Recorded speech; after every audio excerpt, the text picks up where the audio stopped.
O anime já começa naquele clima de pura confusão mental que a gente adora. O nosso protagonista abre os olhos e a primeira coisa que ele sente é que o mundo deu um giro de 180 graus e ele caiu do caminhão da mudança. Ele tá totalmente perdido, sem saber onde se encontra, como foi parar ali ou por que o teto parece tão longe. À frente dele, uma mulher soli com um carinho que só uma mãe tem, exalando uma aura de paz. O instinto dele grita que ela é a progenitora dele, mas o cérebro, que ainda guarda as memórias frescas da vida passada, dá erro de sistema e tela azul. Ele lembra com clareza cristalina que a mãe dele era outra pessoa, com outro rosto em outro tempo. Quando ele tenta fazer um movimento brusco, tipo levantar a mão para entender o que está acontecendo, ele toma o primeiro choque de realidade. A mão é minúscula, gordinha, rosada e totalmente desajeitada. É a mão de um bebê. Ele mal consegue coordenar os dedos, que dirá se levantar. O cara simplesmente resetou a vida e virou um recém-nascido no modo hardcore da existência. Mas calma, que a bizarrice sobe de nível. Enquanto ele tenta processar essa informação de que virou um mini-humano, algo ainda mais místico acontece. Ele percebe que consegue enxergar as próprias estatísticas, tipo um menu de RPG flutuando bem na frente da sua visão. Ele nota que o nível dele voltou pro 1 e que ele está oficialmente sem nome. Um verdadeiro personagem genérico por enquanto. A mãe dele se vira para um senhor de idade que emana uma autoridade que faria qualquer um tremer a base e o chama de Sua Majestade. O Noah, que de burro não tem nada, já saca o cenário na hora. Beleza, reencarnei na elite da elite. O vovô ali é o imperador. O velho, que não parece ser muito chegado em enrolação ou fofoca, decide ali mesmo que o nome do moleque será Noah Ararat e já carimba a testa dele com o título de 13º príncipe imperial. A realeza não perde tempo mesmo, né? O cara nasceu e em 5 minutos já tem cargo público, nome de herói de shonen e um feudo para chamar de seu. O Noah fica em choque com o título, porque ele sabe o peso político dessa parada. Ser o 13º príncipe significa ser um nobre entre os nobres, o topo da pirâmide social de uma nação inteira. Mas o imperador já manda a primeira missão.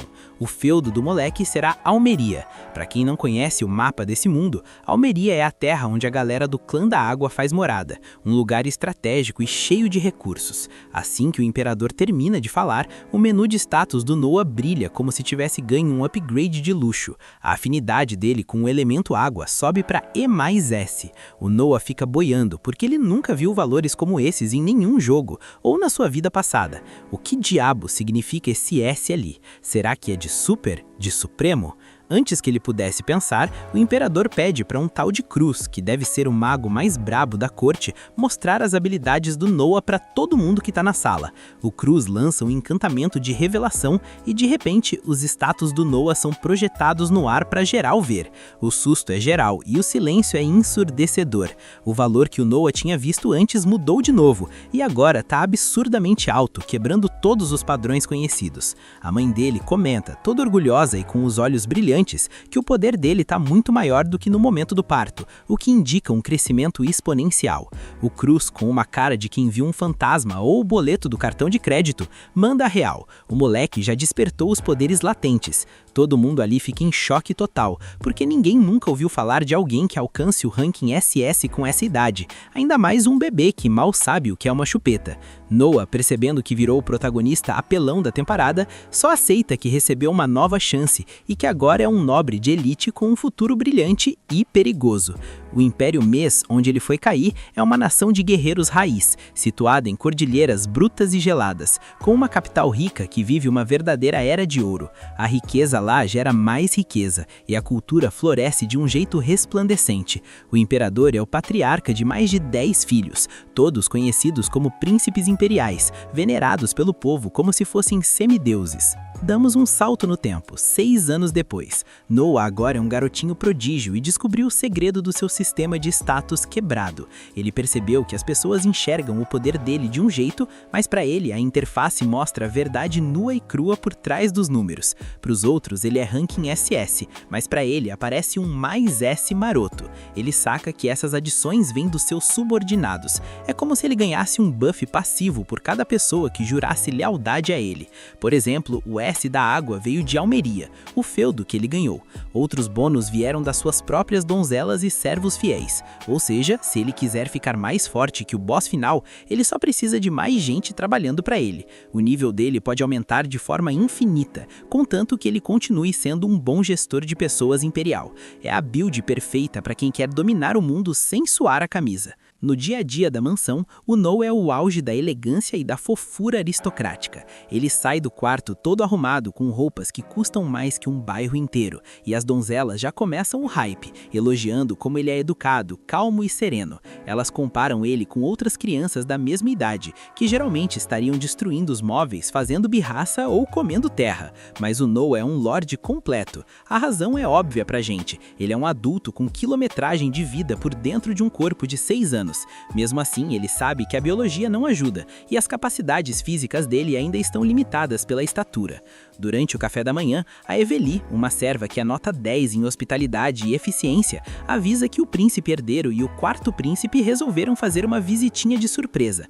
O Noah sabe que na política imperial não dá para dar o migué em gente desse calibre. Se o herdeiro chama, você vai. Ele para de comer na hora, limpa a boca com elegância e pede para ser levado até eles imediatamente. Frente a frente com a elite da família, o Noah se ajoelha em sinal de profundo respeito.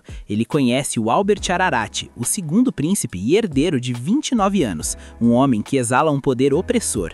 Também tá lá o Henry Darara, o quarto príncipe, que é mais simpático e diz que o Noah, com toda essa educação precoce, um dia vai ser um excelente chanceler pro império. O Noah faz o papel de bom moço, abaixa a cabeça e diz que vai se esforçar para não decepcionar.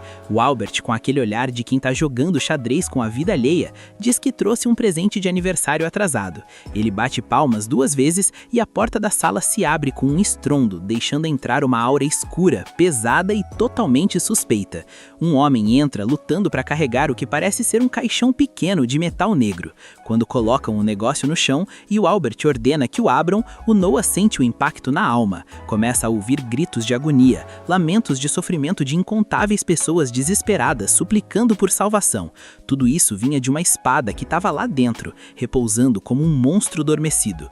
O nome da criança é Leviatã, a espada mágica de água conhecida como a mais forte do Império, mas também a mais amaldiçoada. O Albert, com um sorriso de canto de boca, pede para o Noah pegar a arma. O Noah sabe que recusar um presente do príncipe herdeiro é tipo assinar o próprio atestado de óbito ou pedir para ir de base mais cedo. Então ele respira fundo e segura a espada com as 2 mãos. Ela é pesada pra caramba, parece que ele tá levantando um bloco de chumbo mágico, mas ele consegue erguer a arma. O Albert fica impressionado, mas não surpreso. Ele revela que cerca de 120 pessoas já viraram saudade, tentando dominar essa espada, morrendo de forma horrível. O Noah quase entra em pânico e as mãos tremem, mas o Henry intervém para tranquilizar o moleque, explicando que aqueles que não estão destinados a empunhá-la são mortos no momento em que a empunham.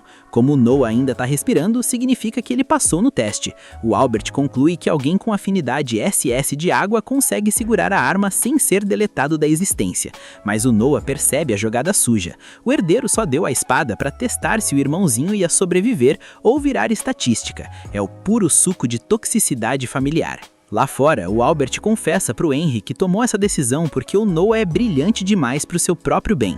Ele acredita que justamente por ser tão talentoso, ele precisa experimentar o que é ser mordido pelo próprio poder ou pela sua mascote perigosa. Enquanto isso, naquela mesma noite, o Noah percebe que a Zoe, sua serva pessoal, está agindo de um jeito muito estranho, com o olhar perdido e os ombros caídos. O Noah, que tem olho clínico para detectar problemas, pergunta o que está rolando. A Zoe tenta evitar o assunto, pedindo desculpas, mas o Noah insiste com firmeza, sem dar opção de silêncio. Ela se ajoelha, começa a chorar e revela a tragédia. Houve uma inundação terrível em Dozo, sua cidade natal. A fazenda onde ela cresceu foi varrida do mapa, e a mãe dela, que vive sozinha, agora está sem teto e sem trabalho. Pior ainda, os parentes da Zoe sugeriram que a mãe dela fosse trabalhar no distrito de luzes vermelhas, tentando vender a imagem de que ela serviu a um príncipe para conseguir clientes.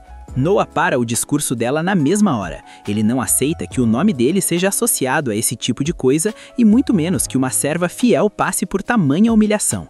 Ele decide ali mesmo, com a autoridade de um lorde. Vai contratar a mãe da Zoe para trabalhar na mansão, ocupando o cargo de responsável pelo portão dos fundos, com um salário generoso de 10 rean por mês. Para você ter uma noção da caridade, isso é muito acima do padrão de mercado para um trabalho tão simples. Ele ainda libera uma casa que estava sem uso nas periferias da capital para elas morarem com dignidade. A Zoe entra em colapso de gratidão e chora baldes. O Noah sabe que se ele deixar uma ex-serva dele se vender nas ruas, o título de 13º príncipe não vai valer nada. Ele resolve o problema protegendo sua honra e ajudando quem merece. Mas o instinto de gestor do Noah não para por aí. Ele chama o seu fiel mordomo, o Dylan, e pergunta se ele estava ciente da inundação em Dozo. O Dylan confirma que sim, e o Noah manda a ordem que deixa todo mundo de queixo caído. Compre o máximo de terras que puder naquela região. O Dylan e a Zoe ficam sem entender o mindset do moleque. O Noah então explica a lógica por trás da jogada. Quando um desastre natural acontece, sempre surgem vilões, agiotas e golpistas para comprar as propriedades das vítimas por um preço de miséria, aproveitando o desespero do povo. Ele quer garantir essas terras antes que os abutres cheguem, protegendo os meios de vida daquelas pessoas. O Dylan fica em choque com a previsão e a sabedoria do Noah, dizendo que nunca viu ninguém lidar com uma situação dessas com tanta maturidade. No fundo, o Noah só lembra das coisas ruins que viu na vida passada, mas ele guarda esse segredo a 7 chaves. O problema técnico surge. O Dylan estima que essa operação vai custar cerca de 700 mil rian. A Zoe quase desmaia com o valor, já que o rendimento anual de um trabalhador comum é de apenas 120 rian. Noah faz as contas de cabeça. Somando os impostos de almeria e os presentes do imperador, ele só tem 500 mil em caixa. Faltam 200 mil. A solução do nosso prota é drástica e perigosa. Ele ordena a venda das terras que ele possui ao sul da capital, terras essas que foram um presente direto do imperador. O Dylan avisa que vender presente de rei sem autorização é um crime contra a família imperial e pode dar um BO gigantesco.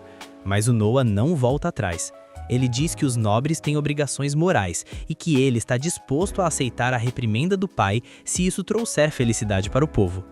O Dylan, vendo que o moleque tem sangue no olho e um coração de ouro, aceita a missão e agradece sinceramente, revelando que ele também veio daquela região e se sente pessoalmente tocado pela ajuda.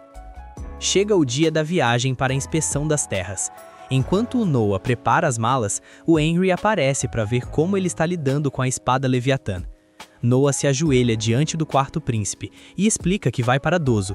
O Henry nota o caixão da espada na carruagem e pergunta se ele planeja usar aquela coisa. Noah admite que sente um poder nela, mas que a espada está quieta por enquanto. O Henry então revela o que descobriu nas suas pesquisas. A Leviatã tem vontade própria e é tipo um cachorro raivoso que só obedece quem ela reconhece como mestre absoluto. Ele avisa, seriamente, se você tentar usar essa arma e ela não te aceitar, você morre no ato. Noah saca que a espada é um desafio de vida ou morte, mas ele não recua. Ele parte para Dozo com seus subordinados e ao chegar lá, vê o cenário de destruição total. A lama tomou conta de tudo. Ele ordena que o Dylan vá direto para o escritório do governo local para comprar as propriedades baseadas nas listas oficiais, já que muitos perderam os documentos físicos na enchente. Noah resolve entrar na zona de desastre disfarçado, acompanhado apenas da Zoe. Ele nota que os tubérculos plantados já começaram a apodrecer na terra encharcada, o que significa que não haverá colheita e a fome vai bater forte. A Zoe tenta impedir o Noah de avançar, dizendo que é perigoso para um príncipe andar naquele lodaçal. Mas o Noah dá um ultimato. Ou você vem comigo agora, ou eu venho sozinho de madrugada. Ela não tem escolha a não ser seguir o patrãozinho. Eles chegam perto de onde o governo está distribuindo comida e resolvem pegar uma ração para inspecionar a qualidade. O resultado é revoltante. A sopa é uma água rala, sem gosto, feita com ingredientes de 5ª categoria e quase estragados. Um idoso local diz que eles têm sorte de ter pelo menos aquilo, mas o Noah ferve de raiva por dentro. Ele acha inaceitável que o Império trate seus súditos dessa maneira. É nesse momento de tensão que aparece o Lord Gary, o oficial do governo local responsável pela distribuição. O cara é a definição de corrupção. Ele olha para aquela lavagem no caldeirão e com um sorriso cínico diz que a comida parece estar excelente. O cozinheiro, que também está no esquema, ri e agradece, dizendo que a parte do leão do Lord Gary já está separada na mansão luxuosa. Noah não aguenta mais ver aquela palhaçada e se aproxima do oficial perguntando na lata se ele está desviando os fundos destinados às vítimas. O Gary cai na risada, achando que o Noah é só uma criança atrevida e sem noção. Ele diz que o trabalho dele é duro e que pegar um pedaço do bolo é um privilégio de quem manda. O Noah avisa que chamar ele de criança é um erro fatal e que lucrar em cima da fome alheia é um crime imperdoável. O Gary perde a paciência, desenvainha a espada e ameaça o Noah, dizendo que insultar um oficial é o mesmo que insultar o governante daquelas terras, o tal de Rowan. Noah, com uma calma glacial que assusta, pergunta se Gary quer saber qual é a sentença para os crimes dele. Antes que o vilão pudesse atacar, o Noah decreta: a sentença é a morte. No exato momento em que ele pronuncia a palavra, a Leviatã voa magicamente para a mão dele. Noah sente o peso do poder e declara que se nasceu forte e rico, é seu dever usar esse poder para proteger os fracos. A espada reconhece a determinação do mestre e emana uma aura poderosa. Noah não hesita e decapita o Gary com um único golpe preciso. Os guardas tentam atacar para vingar o chefe, mas o Noah faz um movimento horizontal com a Leviatã e libera uma energia azul devastadora que abre um cratère imenso no chão, um buraco tão profundo que ninguém consegue ver o fim. Os sobreviventes entram em pânico total e fogem gritando por ajuda. Logo em seguida, o governante da região, Rowan Green, aparece com seus soldados, mas quando ele coloca os olhos no Noah, ele reconhece o 13º príncipe na hora e cai de joelhos, tremendo de medo. Ele explica que é um servo leal da casa do príncipe Henry e pede perdão por não saber da visita real. O povo em volta começa a sussurrar em choque, e o Rowan avisa que todos estão na presença da realeza. Em segundos, centenas de pessoas se ajoelham no barro diante do Noah. Nosso prota não perde tempo com protocolos inúteis. Ele ordena que o Rowan limpe a corrupção, confisque os bens dos comparsas do Gary e reinicie a distribuição de alimentos. Mas com um detalhe: eu quero que essa sopa seja tão grossa que a colher fique de pé dentro dela sem cair. O Rowan aceita a ordem como se fosse uma missão divina, e o povo explode em gritos de alegria e vivas ao príncipe. Quando o Noah volta para a capital, o Albert recebe o relatório de que o irmãozinho não só sobreviveu, como domou a espada lendária que matou centenas de outros. Ele começa a ver o Noah como uma peça muito mais valiosa e perigosa no tabuleiro político. O imperador também convoca o Noah para uma conversa particular.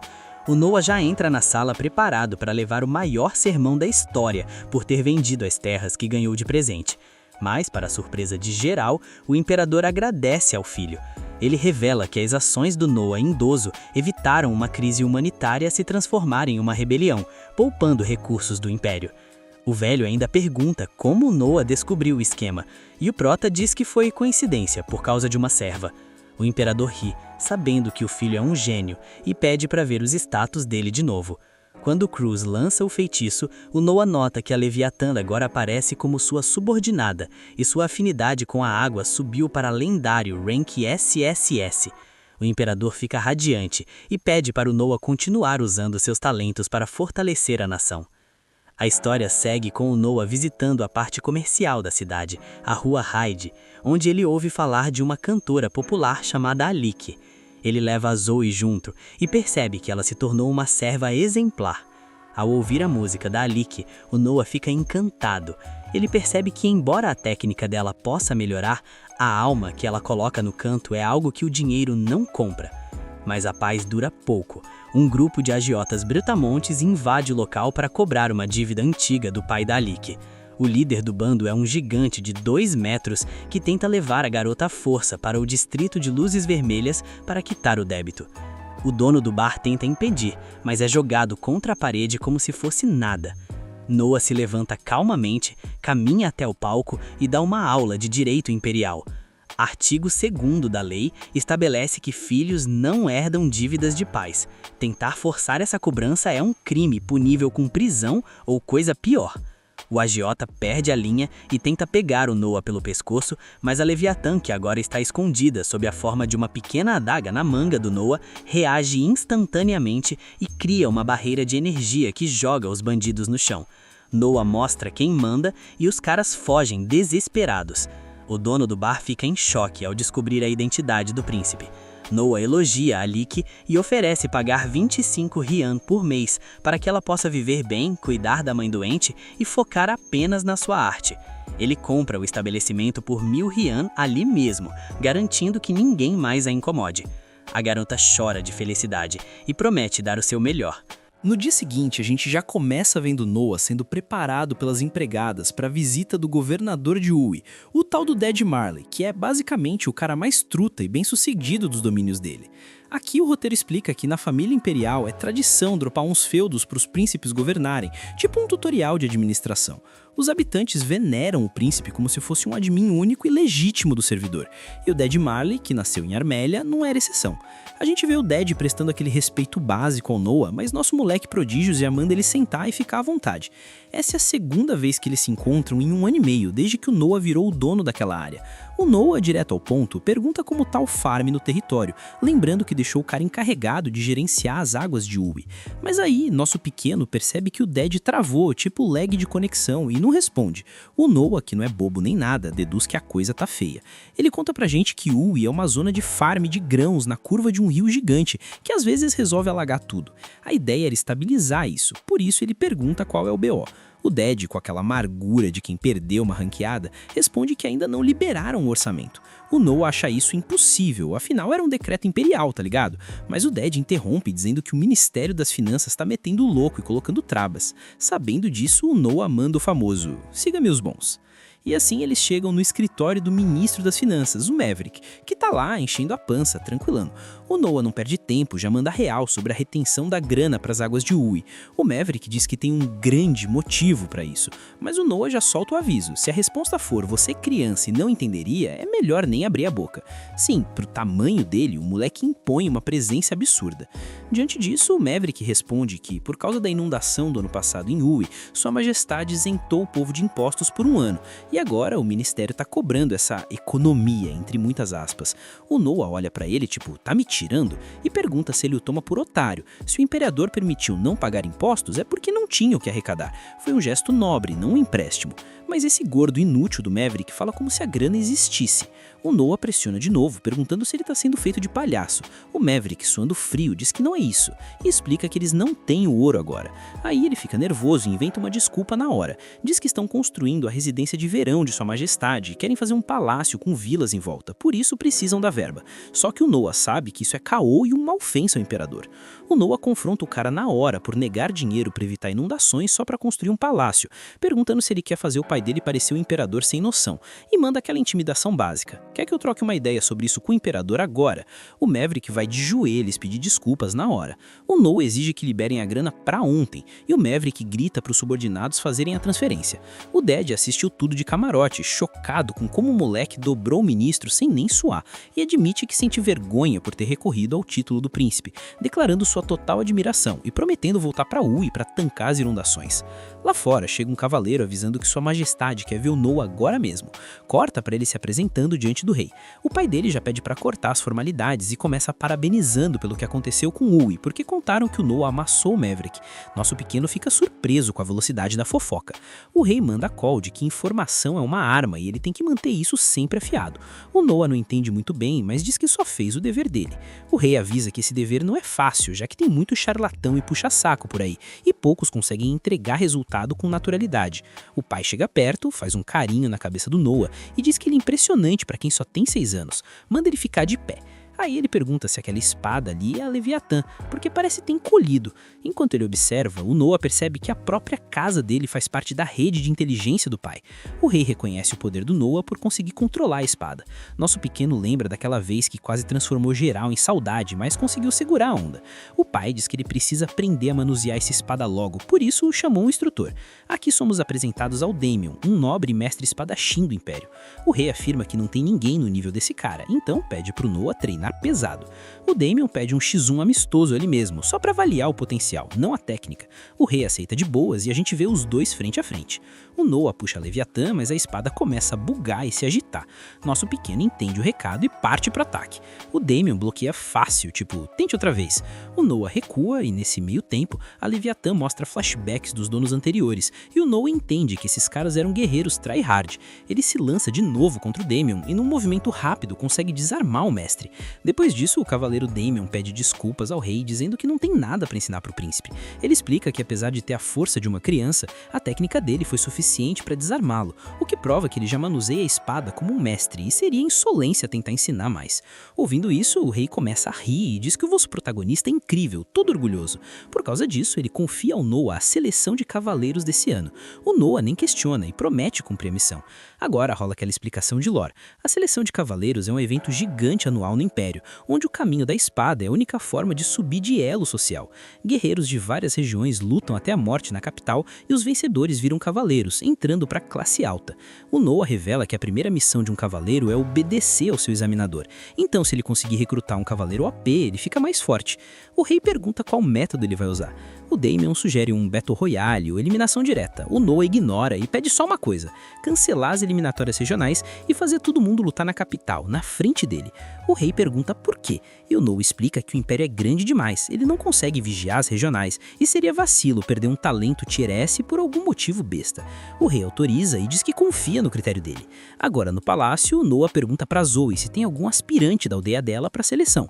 A Zoe confirma, já que pra gente como eles é a única chance de upar na vida. Por isso, todo ano mandam um candidato. O Noah comenta sobre o plano de trazer todo mundo pra capital. A Zoe acha legal, mas fica meio assim. O Noah pergunta qual é a fita.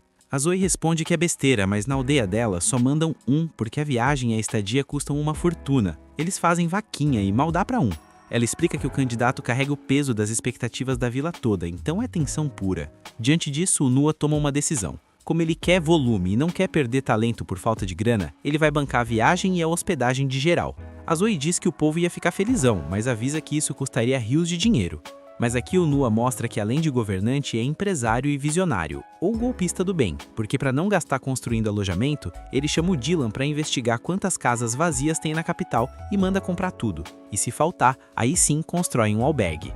Também precisam de comida, então ele pede para contatar os comerciantes de confiança. Enquanto isso, ele vai para a cidade, deixando a Zoe maravilhada com o quão incrível é o patrão dela.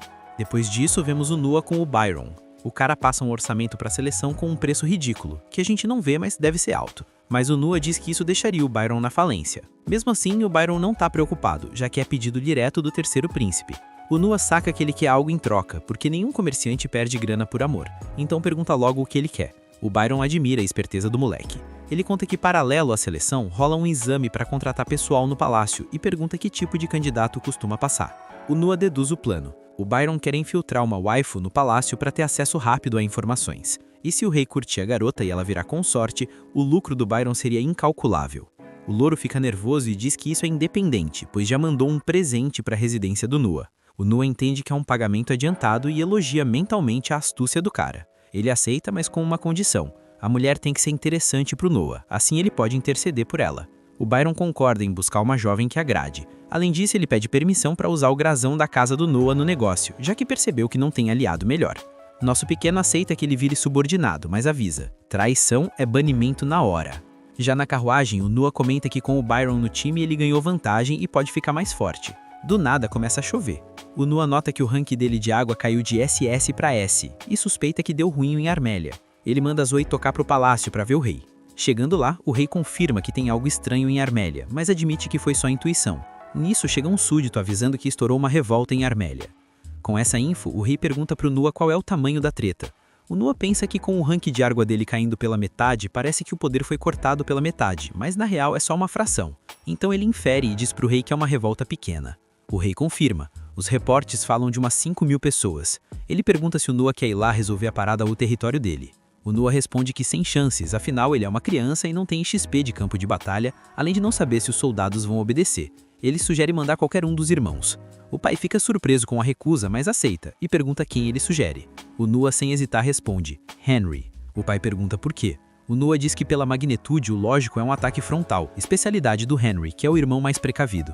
O rei concorda com a escolha esplêndida e manda chamar o Henry. Vemos ele junto com o nosso protagonista a caminho do local. O Henry pergunta se ele vai mesmo deixar passar essa chance de farmar mérito, lembrando que no Império acumular conquistas militares abre muitas portas. O Nua se justifica dizendo que foi tudo muito repentino e ele não tá buildado para isso, e que provavelmente só ia fazer os soldados irem de base à toa. O Henry reconhece a atitude precavida. Mas aí do nada o Nua sente a Leviatã apitar perigo. Ele manda parar a carruagem agora. O Henry pergunta o que houve. O Nua explica que a espada reagiu, o que significa que o alvo é ele. O Nua, não querendo envolver o irmão, sai correndo da carruagem ao mesmo tempo que vários círculos mágicos de água aparecem no chão e capturam ele. São assassinos cercando o moleque, mas nosso prota se liberta do feitiço com escudos. Um dos assassinos manda finalizar o garoto. Eles partem pra cima, mas o Nua usa Leviatã e derrota geral com um único corte. Com os inimigos no chão, o Henry se aproxima para ver os corpos. Ele menciona que, segundo os informantes, os rebeldes eram soldados a cavalo, mas não imaginava que teriam gente desse tipo. Ele lamenta não poder interrogar, mas o Nua tranquiliza, revelando que não mandou ninguém pro lobby, só deixou inconsciente, usando a intimidação da espada. Ele pede pro Henry cuidar deles e pergunta sobre essa história de soldados a cavalo, lembrando que Armélia quase não produz montarias militares. O Henry confirma, e isso acende uma lâmpada na cabeça do Nua.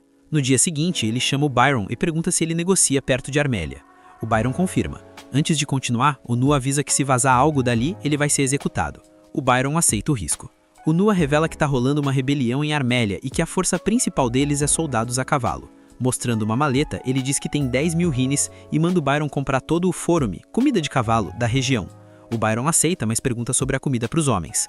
O Nua manda esquecer isso. Ele explica que Armélia não tem indústria equine e, segundo Henry, devem ter importado os cavalos. Além disso, roubar comida dos aldeões tem limite. Com isso, o Byron entende o plano. Se comprar comida para os soldados, haveria saques. Mas sem comida para os cavalos, a mobilidade deles acaba. O Nua confirma. O Byron, vendo o olhar sério do Nua, entende a jogada e reconhece a audácia, elogiando o brilho do moleque. Ele sai prometendo começar a operação já. Estando sozinho, o Nua supõe que com isso a batalha do irmão vai ficar no modo easy. No dia seguinte, Nua aparece frente ao rei, tipo aquela cena tensa de anime onde tu já sabe que coisa grande vem aí. Sua Majestade manda a real. Conseguiram fazer os assassinos da noite passada abrirem o jogo rapidinho demais, o que já liga o alerta. Eles confessaram que o plano dos rebeldes era sequestrar Noah e usar o moleque como moeda de troca. O rei nem questiona muito a veracidade, justamente porque os caras entregaram tudo fácil demais. Aqui ele até reconhece a astúcia de Noah, mas manda um relaxa, dizendo que tem seus próprios métodos para descobrir se aquilo era verdade ou só papo furado. Ainda assim, como pai, ele sente um alívio gigantesco por não terem conseguido capturar o filho, porque se isso tivesse rolado, o Império estaria num dilema daqueles que dá dor de cabeça até por protagonista mais bufado. No meio disso tudo, o rei comenta a estratégia de foragem, e isso deixa Noah de queixo caído. Tipo, o rei já sabia de tudo, mesmo a ordem tendo sido dada há poucos instantes. Nosso prota fica em choque. Então o rei explica que, diferente da ordem que Noah deu, qualquer outro comandante teria pensado em isolar os inimigos, cortando totalmente o acesso à comida para fazer os rebeldes morrerem de fome. Inclusive, o príncipe Albert sugeriu exatamente isso, deixar os rebeldes passarem fome como castigo. Só que ele não previu que os caras iam simplesmente saquear os aldeões, então acabou apenas cortando o alimento dos cavalos. O rei reconhece que a atitude de Noah foi digna de admiração, mas ele não aceita os elogios assim tão fácil. O rei então começa a pensar numa recompensa. Depois de refletir, solta a bomba. Vai autorizar Noah a adicionar uma espada ao seu escudo de armas. Nesse momento, o choque é geral. Pra quem não tá ligado, o Império é basicamente um país full guerreiro, e usar uma espada num escudo sem permissão direta do Imperador é crime pesado, coisa que pode até te fazer ir de base oficialmente. Agora, quando o próprio rei te concede isso, é simplesmente a maior honra possível. Sem enrolar, Sua Majestade manda Cruz emitir um decreto oficial carimbando tudo. Mais tarde, Noah se encontra com Byron.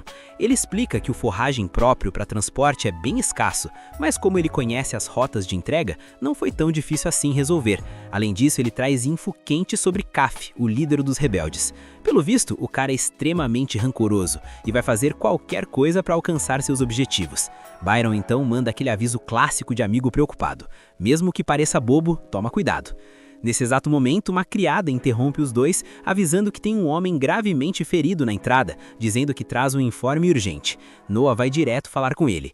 O cara se apresenta como capitão de um esquadrão do distrito de Adora, em Armélia, e já chega soltando caos. Estourou uma revolta em Armélia. Ele não conseguiu apoiar seu superior e desertou só para vir avisar. Noah não agradece verbalmente, até porque, ele já sabia disso. Ainda assim, ordena que cuidem dos ferimentos do capitão e mande entregar 1000 moedas de rines como recompensa. Isso deixa Byron completamente bugado. Depois, a sós, ele pergunta por que Noah fez isso, já que aquela informação não servia para mais nada. Noah admite que ele tem razão, mas diz que o simples fato do cara ter arriscado a própria vida para avisar já merece recompensa. Byron pensa um pouco e acaba concordando. Mais tarde, já em seu escritório, Noah tá lendo tranquilamente um livro, quando Soy entra cambaleando e cai no chão, completamente abalada. Ele corre para perguntar o que aconteceu. Soy mostra uma bolsa com 500 rines e revela que um desconhecido deu aquilo para ela.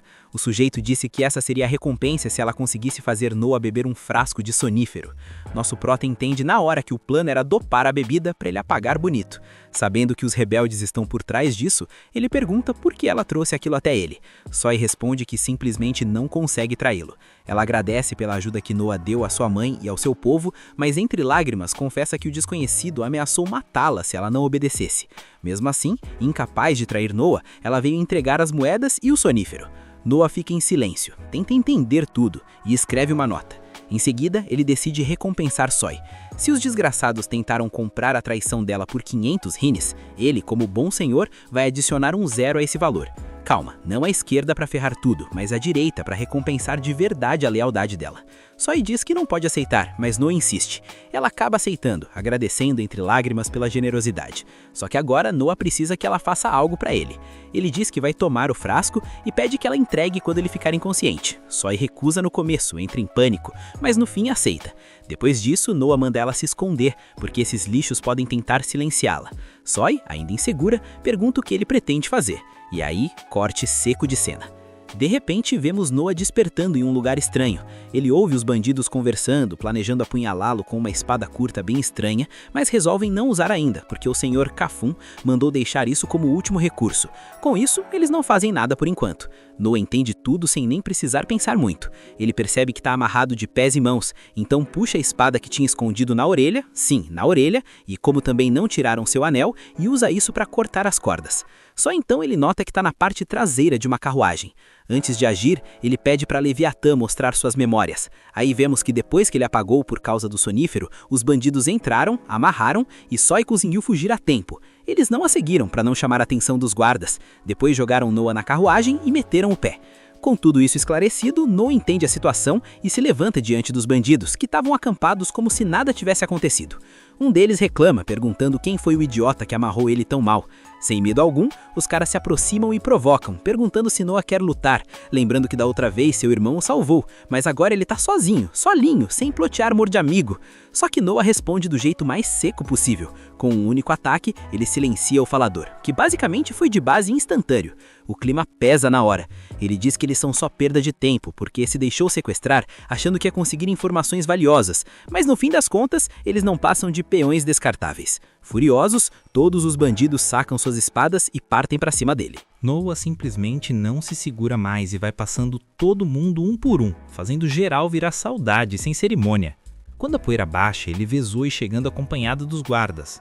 Noah já pergunta na lata por que ela veio, lembrando que tinha mandado ela se esconder. Zoe responde que ficou preocupada com ele e resolveu vir só por precaução.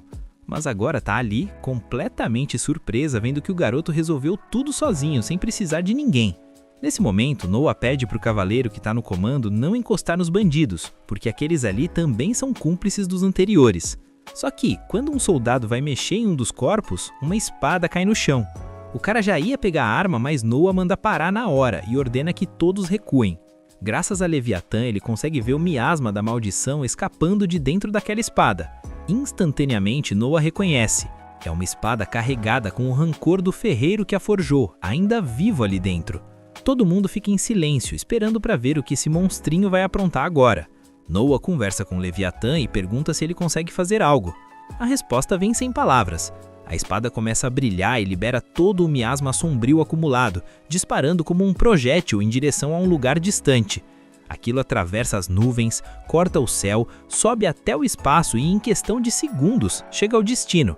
Sim, atravessando em cheio a testa do sujeito que forjou a espada, que convenientemente era ninguém menos que o líder dos rebeldes. Isso mesmo, o Sr. Kafun foi de base assim em modo sniper espiritual, sem nem entender o que aconteceu. No dia seguinte, Noa já está reunido novamente com o rei. Sua Majestade o parabeniza mais uma vez e pergunta se ele usou sua espada naquela façanha absurda. Noa confirma e explica que usou o rancor da espada como sinal, apontando para o dono dela e disparando um ataque de longa distância com Leviatã. Com a morte do líder, a rebelião de Armélia foi esmagada em questão de instantes por Enri, encerrando o problema sem esforço extra. Agora vemos Noa em plena audiência, diante do rei e dos nobres, discutindo o destino dos envolvidos na rebelião. Levado pelo calor do momento, o rei ordena preparar bois e cavalos, afirmando que vai esquartejar todos eles. A galera da corte aplaude a decisão, achando aquilo o máximo. Só que Noa, com uma confiança absurda para alguém do tamanho dele, discorda. O salão inteiro cai num silêncio mortal. O rei pede uma explicação.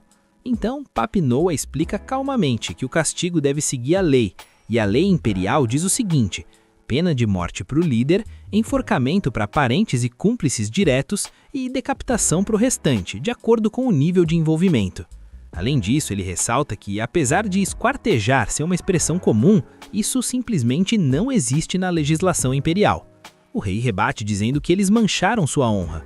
Noa, tranquilo como quem está lendo um manual, responde que se o próprio imperador violar a lei, o ordenamento público vai para o ralo.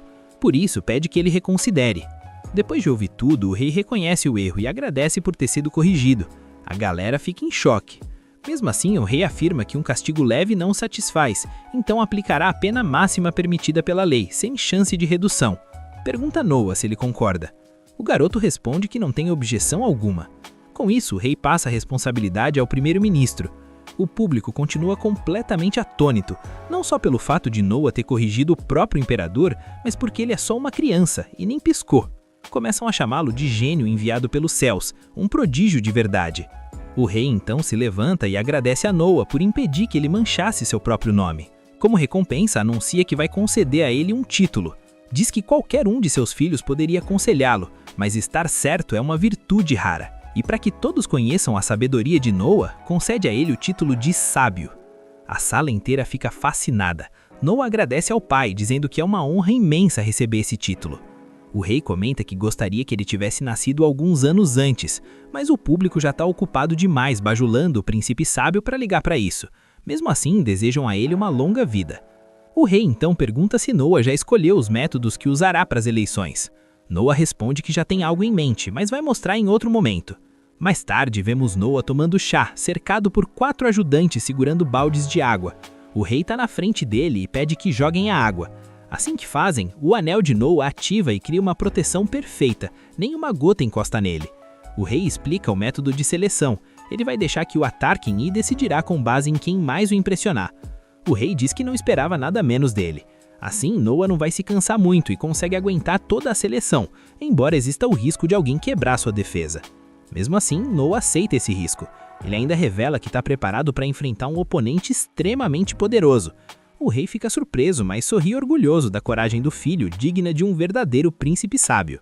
Mais tarde, o rei conversa com o primeiro-ministro. Ele menciona aquele comentário: "Gostaria que você tivesse nascido alguns anos antes", perguntando se o rei não achou que passou do ponto.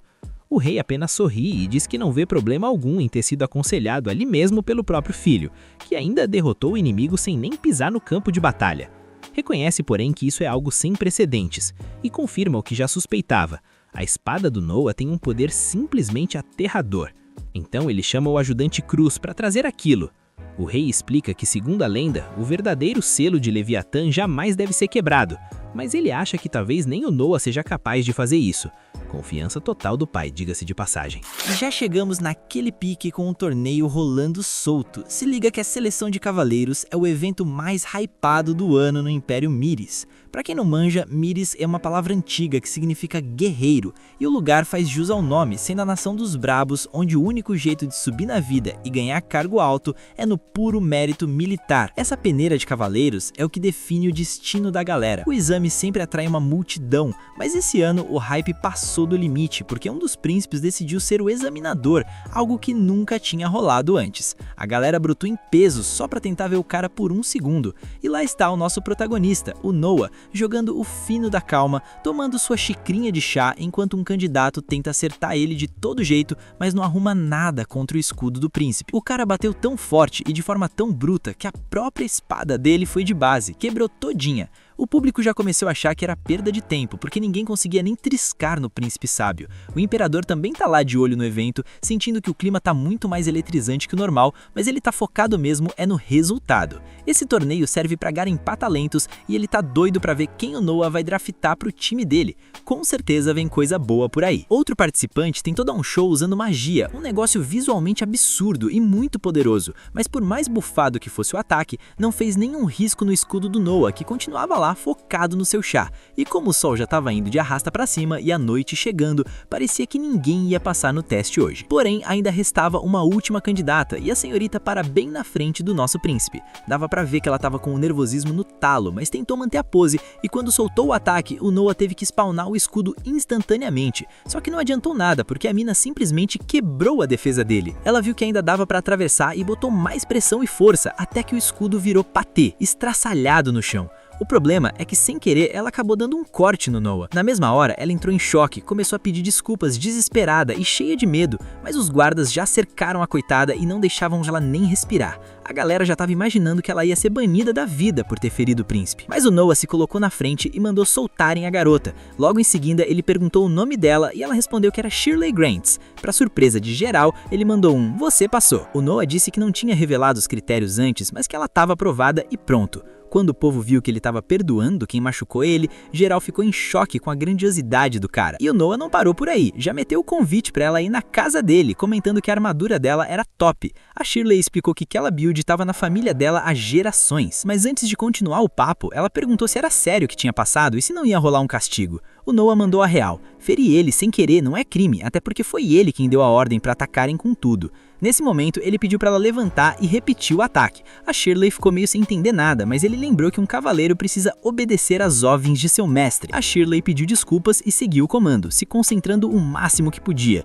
Ele subiu o escudo de novo, mas dessa vez o ataque dela não fez nem cócegas. A mina ficou bugada e o Noah explicou que se ele quisesse, teria se defendido antes, tranquilamente. Ele não foi ferido por acidente e reforçou que o dever do cavaleiro é a lealdade absoluta. Ao atacar ele para valer, ela provou que não ia ficar se contendo por medo do status dele. Ela foi pra cima com sangue nos olhos mesmo depois de ter visto sangue, e isso pra ele é o talento necessário. Vendo a determinação do príncipe, a Shirley ajoelhou e jurou lealdade eterna. Foi um gesto meio teatral, mas o Noah curtiu. Além disso, quando ele checou os status dela, viu que a mina tinha dado um baita buff nos parâmetros dele. Logo depois bateram na porta. O Wood trouxe um médico pra dar um check-up no nosso prota, e o Noah achou que eles estavam sendo exagerados demais. O doutor avisou que, por sorte, o corte não atingiu ossos nem tendões, o que deixou a Shirley bem mais relaxada. Por outro lado, ela comentou que era bizarro como curavam cortes ali, já que na vila dela nem existia médico. O Noah ficou intrigado e perguntou o que faziam com os doentes lá. E a Shirley contou que uma anciã rezava por eles para purificar o mal. O doutor explicou que isso é o padrão em vilas mais pobres. E ouvindo isso,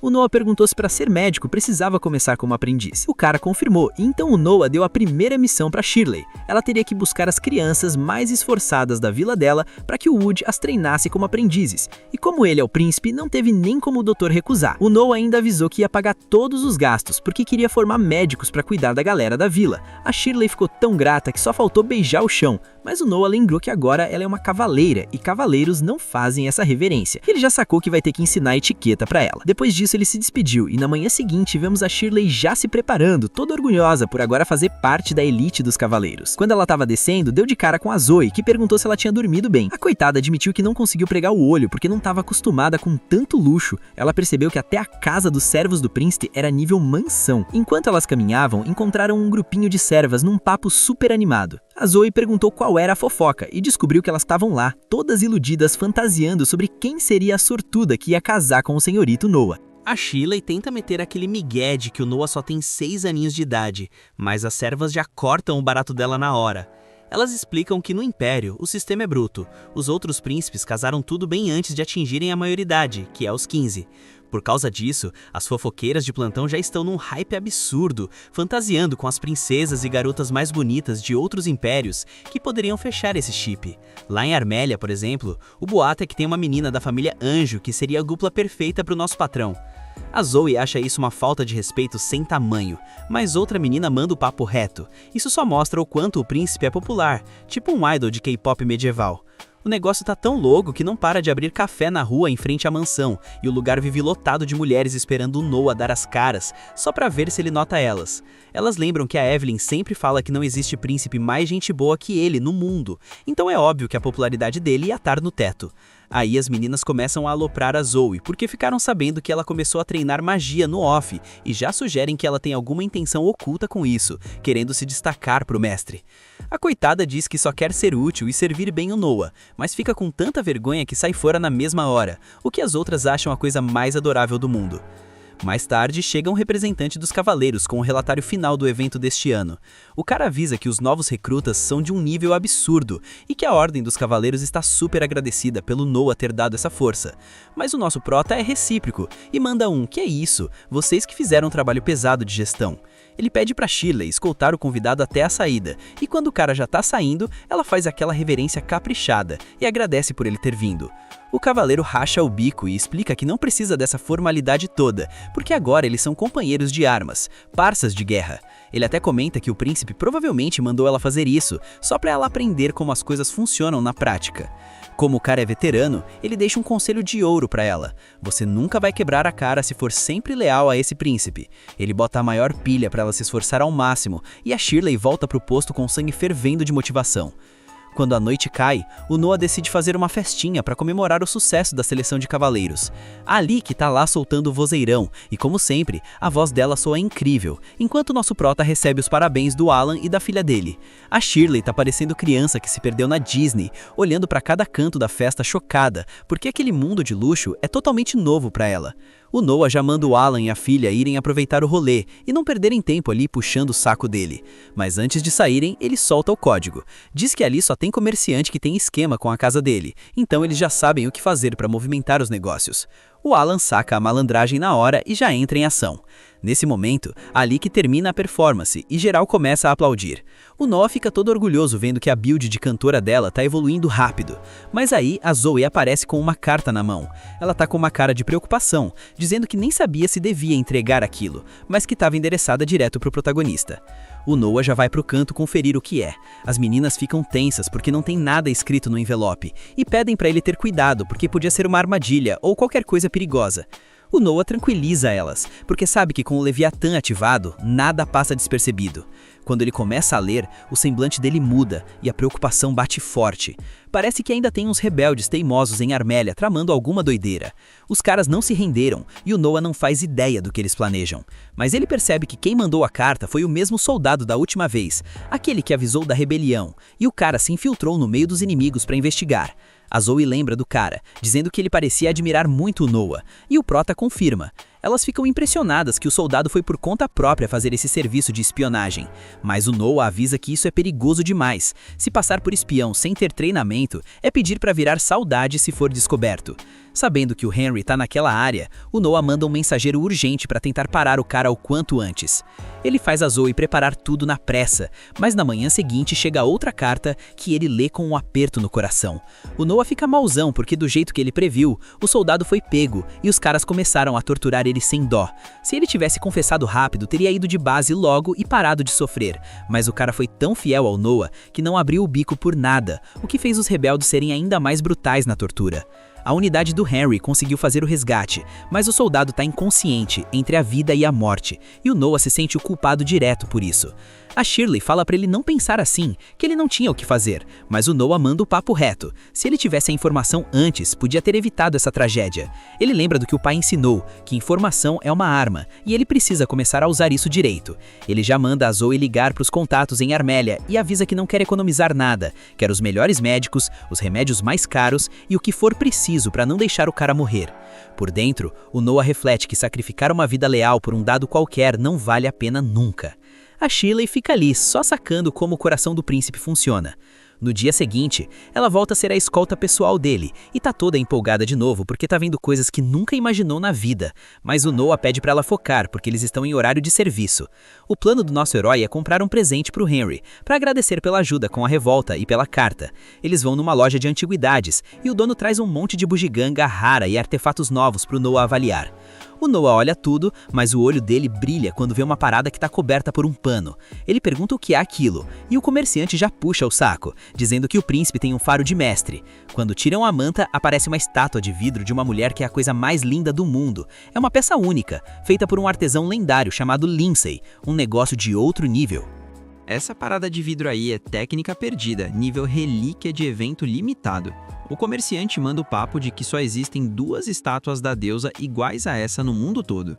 O Noah dá aquela analisada de pro player, olha de cima a baixo e fica hipnotizado pela peça.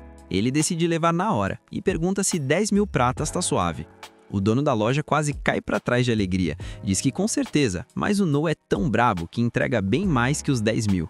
O extra é a gorjeta, porque o cara trouxe um item lendário pro shopping do príncipe. Só que aí, do nada, quem aparece? O Oscar, outro irmão do Noah. Ele soube que o caçula tava batendo perna ali perto e resolveu dar um salve. O Oscar já chega perguntando se ele achou algum loot valioso, mas quando bate o olho na estátua, o clima muda. O cara fica até meio murcho, porque ele já tinha a primeira das 2 estátuas que existem no mundo. Ele estava doido para colecionar o set completo e agora viu que o Noah dropou a peça que faltava. E aí, o que o Noah faz? Tu não vai acreditar. O moleque simplesmente pega a estátua e estraçalha ela no chão. O barulho do vidro quebrando deixou geral em choque. Tipo, que raios você acabou de fazer, doido? O Noah, tranquilão, diz pro comerciante relaxar, ficar com o dinheiro e ainda solta mais um bônus pelo transtorno. A única condição? O lojista tem que espalhar o boato na Rua do Cobalto, onde a galera dos tesouros se junta, que a segunda escultura apareceu, mas foi de base e quebrou. O Oscar fica de queixo no chão, mas logo saca a jogada de gênio. Agora que a estátua dele é a única que sobrou no mundo inteiro, o preço dela vai disparar pro infinito. É o puro suco do capitalismo. Escassez gera valor. O Noah diz que tesouros são de quem chega primeiro, e embora sinta um pouquinho de pena da obra da escultora, o que importa é o lucro do irmão. O Oscar admite que só foi ter esse raciocínio depois de adulto, e confessa que tá devendo uma pro maninho. Ele se despede, e o Noah volta pro dilema de ter que escolher outro presente. Na saída, o Noah percebe que a Shirley tá com aquela cara de não tô tancando. Ele pergunta o que foi e ela confessa que, embora entenda a lógica, destruir um tesouro daqueles foi bizarro. Mas o Noah manda a Red Pill definitiva. Shirley, tesouros de verdade são outra coisa. Aquilo era só um objeto. Ele explica que tesouro real é quem arrisca a vida para trazer informação, quem se mata de trabalhar para não quebrar a confiança dele, ou quem jura lealdade e dá o sangue para ajudar por menor que seja o esforço. Ele olha fixo para ela e solta. Os verdadeiros tesouros são as pessoas. Você, por exemplo, é um dos meus tesouros. A Shirley fica sem reação, com o coração errando a batida, enquanto Noah diz que ela aprendeu muito sobre ele nesses dias. Ele sai caminhando, e a mina fica ali, embobada, achando que ele parece um rei épico saído de um teatro. Ela sai correndo atrás dele, toda feliz, gritando que vai seguir ele pro resto da vida. Por dentro, o Noah só pensa que quer farmar ainda mais tesouros humanos para quando ele crescer e for pros seus próprios domínios. E se liga no time skip, a gente dá um salto de 6 anos no tempo. O Noah agora tá com 12 anos, com aquela vibe de príncipe sábio evoluída, e tá se despedindo de boa parte das suas servas para seguir para uma nova fase. E olha só, mesmo com o tempo passando e o visual não mudando muito, o comportamento do nosso protagonista continua o mesmo. Por exemplo, enquanto ele tá lá tomando aquele chá da tarde de lei, percebe que uma das empregadas tá com uma pulga atrás da orelha.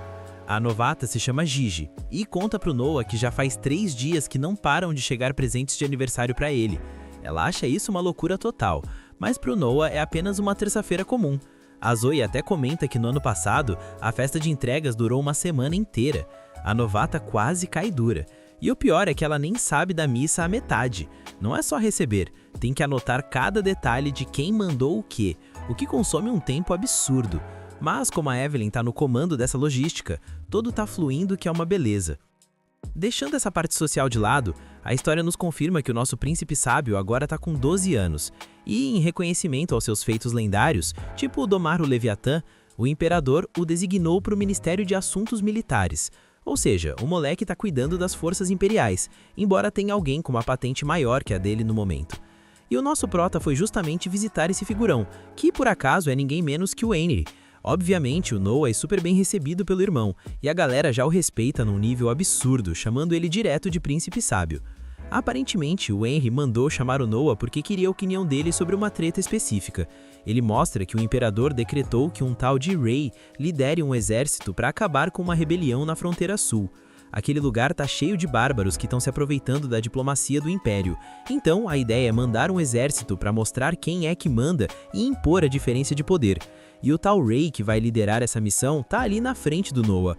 Ele é o braço direito do Henry, admirado por ser um grande guerreiro e ter um dom para estratégia. Sem dúvida, é o cavaleiro mais brilhante a serviço do Henry. Mas o Noah, com aquele olhar clínico, só quer saber uma coisa e pergunta na lata: quantos soldados você tem? O Rey fica tão chocado com a pergunta que hesita em responder.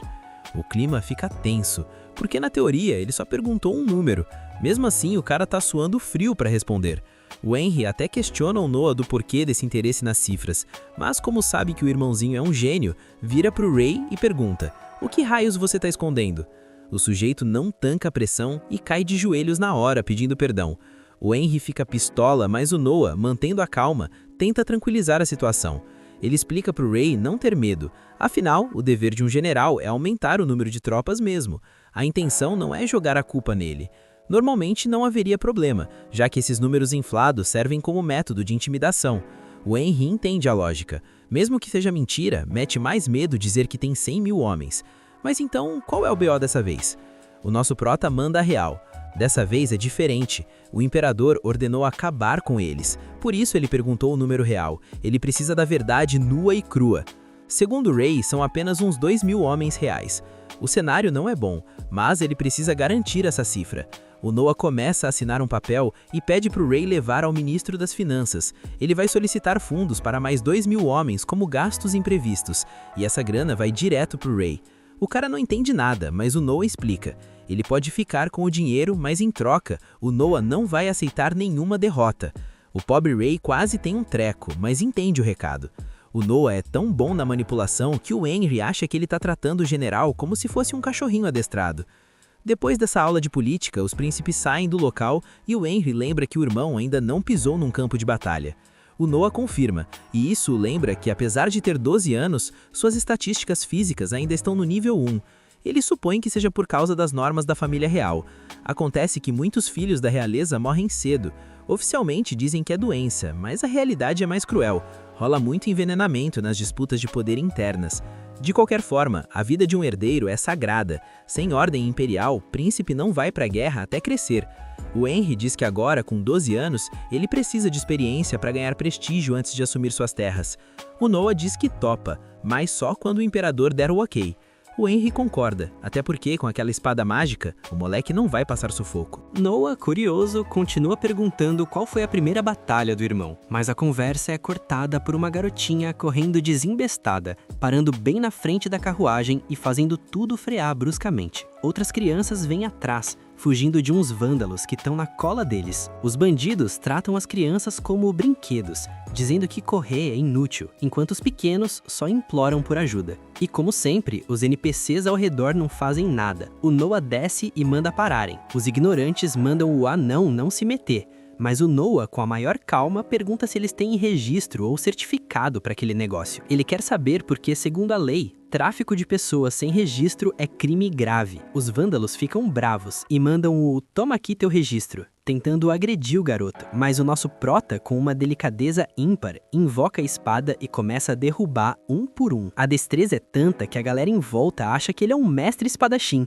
e se pergunta de onde saiu esse prodígio. O Henry também acha o trabalho esplêndido e as crianças olham com pura admiração. O Noah se aproxima para confirmar se eram traficantes e, chorando, um deles diz que queriam vendê-los por uma fortuna. Antes que o papo continue, aparece um senhor com uma cara muito feia e desagradável, dizendo que é uma honra conhecer o príncipe sábio, mas que já deu. Ele conta na maior cara de pau que ganha a vida negociando jovens e que não vai dizer o nome, mas deixa claro que é um dos homens a serviço de Gilbert, o primeiro príncipe. Noah analisa a situação. O cara parece saber quem ele é, E se tá usando o nome do irmão mais velho como escudo para mandar ele não se meter, pode ser verdade. Isso coloca o Noah numa sinuca de bico. Com tanta gente assistindo, o velho nojento sugere que ele faça vista grossa, para não causar alvoroço. Noah pergunta se o Henry conhece o sujeito, e o irmão diz que não. O velho descarado ia abrir a boca para dizer que é normal não o conhecerem, mas aí a espada Leviatã ativa sozinha,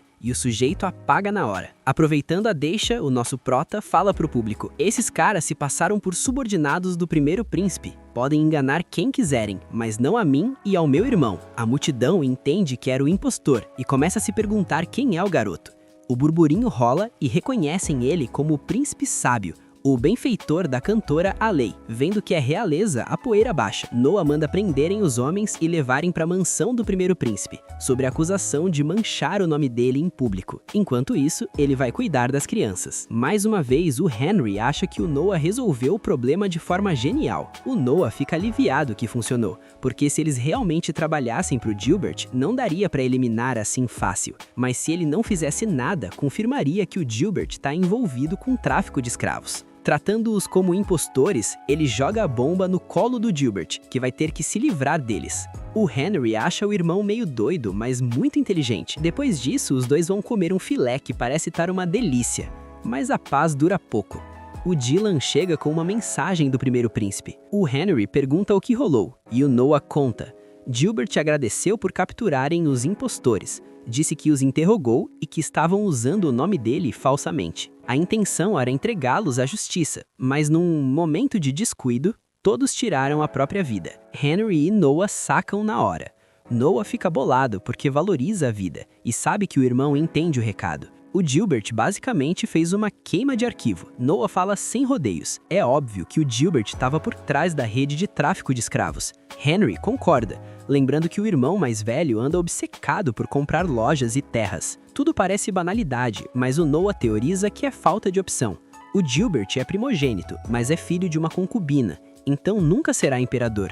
Talvez ele busque desabafar a frustração ou achar algo que substitua o trono.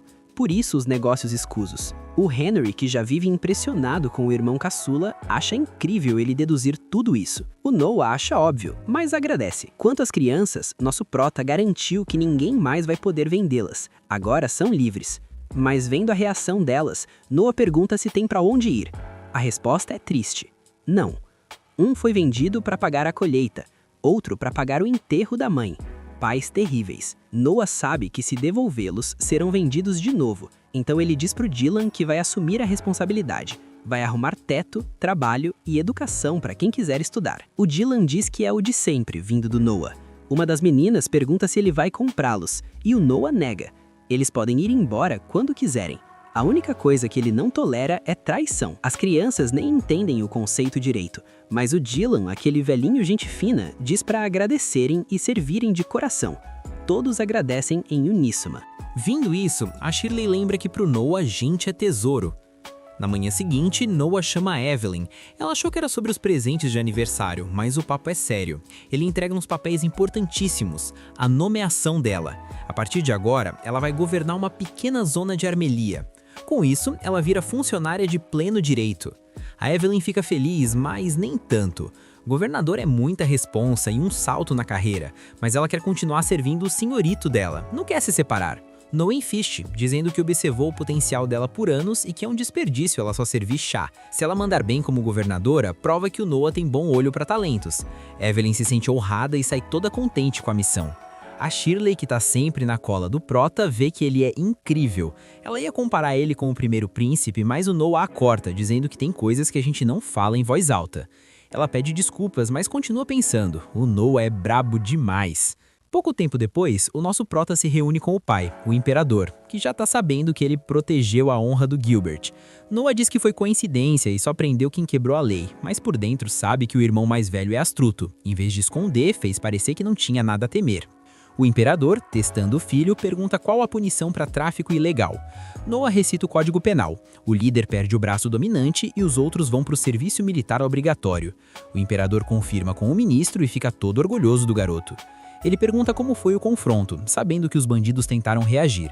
Noah diz que conseguiu se defender. O pai sabe que perguntar se ele tá bem é bobagem, e, sendo honesto, diz que se fosse ele disfarçado, teria dado uma surra neles. O ministro alerta: Majestade, isso seria crime de lesa majestade, punido com pena capital. Todo mundo ri da piada, mas o Noah manda o nerd emoji. Na verdade, não. Se a identidade do monarca é desconhecida, a lei de lesa majestade não se aplica. Seria agressão comum. O silêncio reina, todo mundo gela com a correção. Até o Noah percebe que foi longe demais com o tecnicismo. Faltar com respeito ao imperador é tenso, e ele pensa que devia ter ficado quieto. Ele até tenta se desculpar, mas o pai começa a rir alto e diz pro ministro: ganhei a aposta. Aparentemente, eles apostaram para ver se o Noah defenderia a lei cegamente, não importando quem estivesse na frente. Foi só um teste. O imperador levanta e solta a bomba. Noah agora é o novo ministro da Justiça. A galera ao redor entra em choque e começa a ovacionar. Príncipe Ministro da Justiça. O pai tá explodindo de orgulho. Noah vai visitar a lei pensando que só respondeu o óbvio, mas acabou ganhando um cargo absurdo. Ele não sabe se tem algo mais por trás, mas deixa pra lá quando a lei começa a cantar.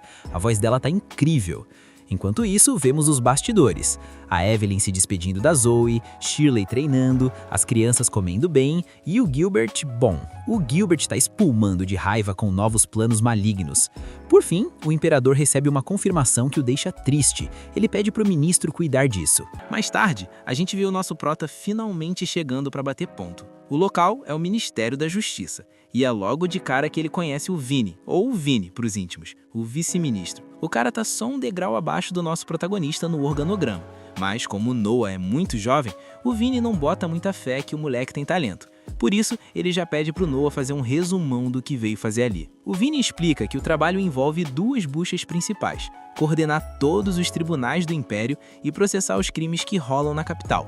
Além disso, em casos pesados como a rebelião de Armeli, a tradição manda que o ministério ou o próprio imperador julguem crimes de alta traição. Resumindo, eles também funcionam como um tribunal convencional. O Noah, sem perder tempo, pergunta na lata quanto eles recebem de suborno. O Vini tenta meter o louco dizendo que não faz isso, mas o Noah deixa claro que não tá ali pra punir, só que é real. O Vini percebe que não dá pra enrolar o príncipe e abre o jogo. Ele é um dos que menos aceita propina, tirando só uns trocados por ano. Ele tem princípios, ao contrário dos subordinados que faturam 10 vezes mais. Curioso, o Noah questiona esses princípios, e o Vini explica que nunca aceita grana em caso de homicídio porque o risco de ser pego é alto e vingança de parente é coisa séria. Ele só aceita quando a sentença é aquela zona cinzenta. O Noah vê potencial no cara e lança a braba. Assina um tratado garantindo que se o Vini tira 500 renes por fora, ele vai pagar 5 mil. O cara vai ganhar 10 vezes mais, mas com uma condição: 0 suborno enquanto o Noah estiver no comando. O imperador tá de olho e o Noah não quer falhas. O Vini finalmente entende por que o moleque ganhou o título de príncipe sábio aos 6 anos e aceita, prometendo trabalhar só pro Noah. O prota até checa os status do Vini e vê que o cara foi honesto, já que a lealdade mudou na hora. Quando a noite cai, o Noah se reúne com o irmão dele, o Oscar, que preparou uma festinha para comemorar o novo cargo de ministro da Justiça. É uma conquista e tanto, já que depois do Aimee, o Noah é o segundo príncipe a virar ministro em 50 anos de reinado. O Oscar tá todo felizão, mas percebe que o Noah tá meio desconfiado. O nosso prota questiona por que nomearam 2 príncipes ministros tão em sequência. O Oscar brinca dizendo que é porque ele não é fofo o suficiente, mas o buraco é mais embaixo. A nomeação do Henry fez sentido por ter sufocado a rebelião, mas o Oscar não tem esse currículo. Parece favoritismo, mas o Noah sente cheiro de treta. Ele lembra o Oscar da época em que o Império quase foi de base porque o sucessor era decidido no nascimento, o que criava um bando de príncipe vagabundo focado só na farra. O sistema mudou para evitar isso, dando terras e educação para cada um. A dúvida do Noah é: será que nomear eles como ministros não é um teste para substituir o príncipe herdeiro? O Oscar sente o peso da conversa e percebe a gravidade. Se fosse só carinho do pai, beleza, mas se for para substituir o herdeiro, o clima vai pesar. E para confirmar a teoria, um informante chega avisando que o imperador vai nomear o Noah como ministro das finanças no dia seguinte, ou seja, o treinamento é real. O que vai acontecer com o Albert? Ninguém sabe, mas o Oscar propõe um brinde à intuição afiada do irmão. Só que, paralelo a isso, o caos se instala. Um batalhão de soldados chega prendendo geral, criando um tumulto absurdo. Corta para a cena do braço direito do imperador, informando que prenderam 167 pessoas, incluindo um tal de Kids. O plano dessa galera? Obrigar o imperador a abdicar para virar emérito e forçar a subida do príncipe herdeiro ao trono. Eles confessaram tudo, o que deixa o imperador numa bad vibe tremenda. Pô, são 50 anos de reinado e ele não entende a pressa dessa galera. O conselheiro lembra que ainda não tem prova direta contra o príncipe herdeiro, mas é óbvio que tem dedo dele. O imperador decide não atacar o Albert por enquanto, mas manda executar o tal de Kidis para encerrar o assunto. A noite tá amarga e o imperador pergunta sobre o Oscar. O conselheiro conta que o Oscar já sabia da jogada e que o Noah estava junto, deduzindo tudo. O imperador começa a rir, impressionado com a genialidade do Noah, que está há anos-luz à frente do Gilbert e do Albert. Agora ele precisa decidir quem tem estofo para ser o sucessor: Henry, Oscar ou Noah. O teste começou. No dia seguinte, como ministro da Justiça, o Noah tem a batata quente na mão: ditar as sentenças. O Vini explica que os presos são todos ligados ao Albert, confidentes, ex-tutores, cavaleiros. Qualquer um que olhe de fora vê que é uma insurreição do príncipe herdeiro, ou seja, traição pura. O Vini pergunta o que fazer, tenso, porque se o Albert estiver envolvido, a coisa fica feia. Pela lei imperial, a família real tem desconto na pena, exceto em caso de insurreição. Se um real trama contra o trono, ou sabe da trama e não denuncia, a pena é ser esquartejado. E com tanta gente próxima envolvida, é impossível o Albert não saber de nada. Se o Noah não jogar as cartas certas, o irmão dele vai rodar. E não é por amor fraterno, é porque executar o herdeiro pode abalar as estruturas do império. O Noah pergunta se o pai deu alguma ordem, e o Vini diz que ele mandou seguir a lei à risca. O Noah entende o recado e prepara a sentença. Depois de decidir, ele vai falar com o pai. A sentença é cirúrgica. Só detidos vão pagar o pato. O líder vai ser esquartejado e os cúmplices vão de arrasta para cima, com execução imediata. O imperador encara o filho e saca a jogada. Ao limitar a sentença aos que já estão presos, o Noah blinda o Albert por enquanto, evitando que alguém abra o bico e implique o herdeiro numa traição que destruiria a estabilidade do reino. O Noah seguiu a lei, mas com malandragem política. O pai fica orgulhoso, manda ao Cruz, aquele cara que sempre aparece mas a gente nunca lembra o nome, aumentar o salário do Noah em 1000 rines. O Noah sabe que não é pelo dinheiro, é um sinal de que ele fez o certo em não envolver o irmão ainda. O imperador pede para ele se manter forte, porque espera grandes coisas dele. O Noah volta para o trabalho, mas a paz dura pouco. A Shirley, sua assistente, avisa para ele sair vazado porque tem corpos na entrada. Um guarda moribundo avisa que tem intrusos lá dentro. O Noah tenta pedir reforços, mas percebe que a coisa é coordenada. Ele manda a Shirley trancar tudo. Ninguém entra, ninguém sai, nem se for príncipe. A Shirley obedece e o Noah entra no modo berserk. Ele encontra um cenário de guerra, soldados abatidos e o invasor executando um prisioneiro. O Noah parte para cima, imobiliza o cara e impede que ele se suicide. Outros invasores aparecem e atacam em grupo, mas o Noah tá com a gameplay em dia e derruba geral, garantindo que fiquem vivos. O Vini chega, chocado com a habilidade do chefe. O Noah pede o relatório e descobre que mataram todos os detidos da insurreição, ou seja, queima de arquivo. Esses invasores são os limpadores do Albert. Aí o Noah toma uma atitude insana. Ele pega a espada e se corta feio. O Vini fica em choque, mas o Noah explica a lógica. 4 homens feriram um príncipe. A pena para isso é morte imediata. Ele criou um pretexto legal para executar os assassinos na hora, sem precisar de julgamento demorado. O Noah é atendido e o Vini, agora entendendo a jogada de mestre, fica admirado e ao mesmo tempo puto com a burrice do Albert em tentar uma jogada tão arriscada. Passa um tempo e o Noah, todo remendado, é chamado pelo imperador. O pai se desculpa, sabendo que o filho está com a barriga aberta e dispensa a reverência. O imperador diz estar envergonhado pelo fracasso da segurança, mas comenta com sarcasmo que os invasores deviam ser monstros para ferir alguém como Noah. Ele sabe que o Noah se auto-sabotou. O Noah responde com filosofia. A força não é só espada, a mente também conta. O pai se derrete de orgulho. Diz que se todos fossem como Noah, a vida seria fácil. Ele leva o filho para caminhar e manda a real. De cada 10 grandes monarcas, 9 mancham a reputação no final. Ele não quer entrar para a história como o velho senil que sofreu o golpe do filho. Ele percebeu que não confia mais no Albert, mas deserdar o cara agora seria um escândalo para o final do seu reinado. O Noah, aproveitando o momento, pede um favor. Como ele, o Henry e o Oscar são novatos, vão cometer erros. Ele sugere criar um cargo acima deles para coordenar tudo, o príncipe primeiro-ministro, e sugere o Albert para o cargo. O imperador fica pistola de início, achando absurdo, mas o Noah explica a malandragem. O Albert já esperou 35 anos. O cargo seria simbólico. O imperador manda em tudo, e os príncipes ministros teriam acesso direto ao rei, podendo pular o Albert se precisarem. Basicamente, é um cargo de enfeite, um placebo para o ego do Albert, para ele não tentar outro golpe, e a história registra tudo bonitinho. O imperador acha a ideia genial. Resolve o conflito, acalma o herdeiro e protege o legado. Ele aprova na hora. O imperador, emocionado, diz que o filho deveria ter nascido antes. O Noah fica feliz, vendo que o pai é um governante de respeito, que merece um final digno nos livros de história. Como recompensa, o imperador diz que dinheiro é pouco e leva o Noah para a Câmara do Tesouro. O lugar é meio assustador, mas cheio de coisa rara. O imperador diz para o Noah escolher o que quiser. O nosso protagonista usa a Leviatã como radar de loot, que aponta para uma caixinha pequena.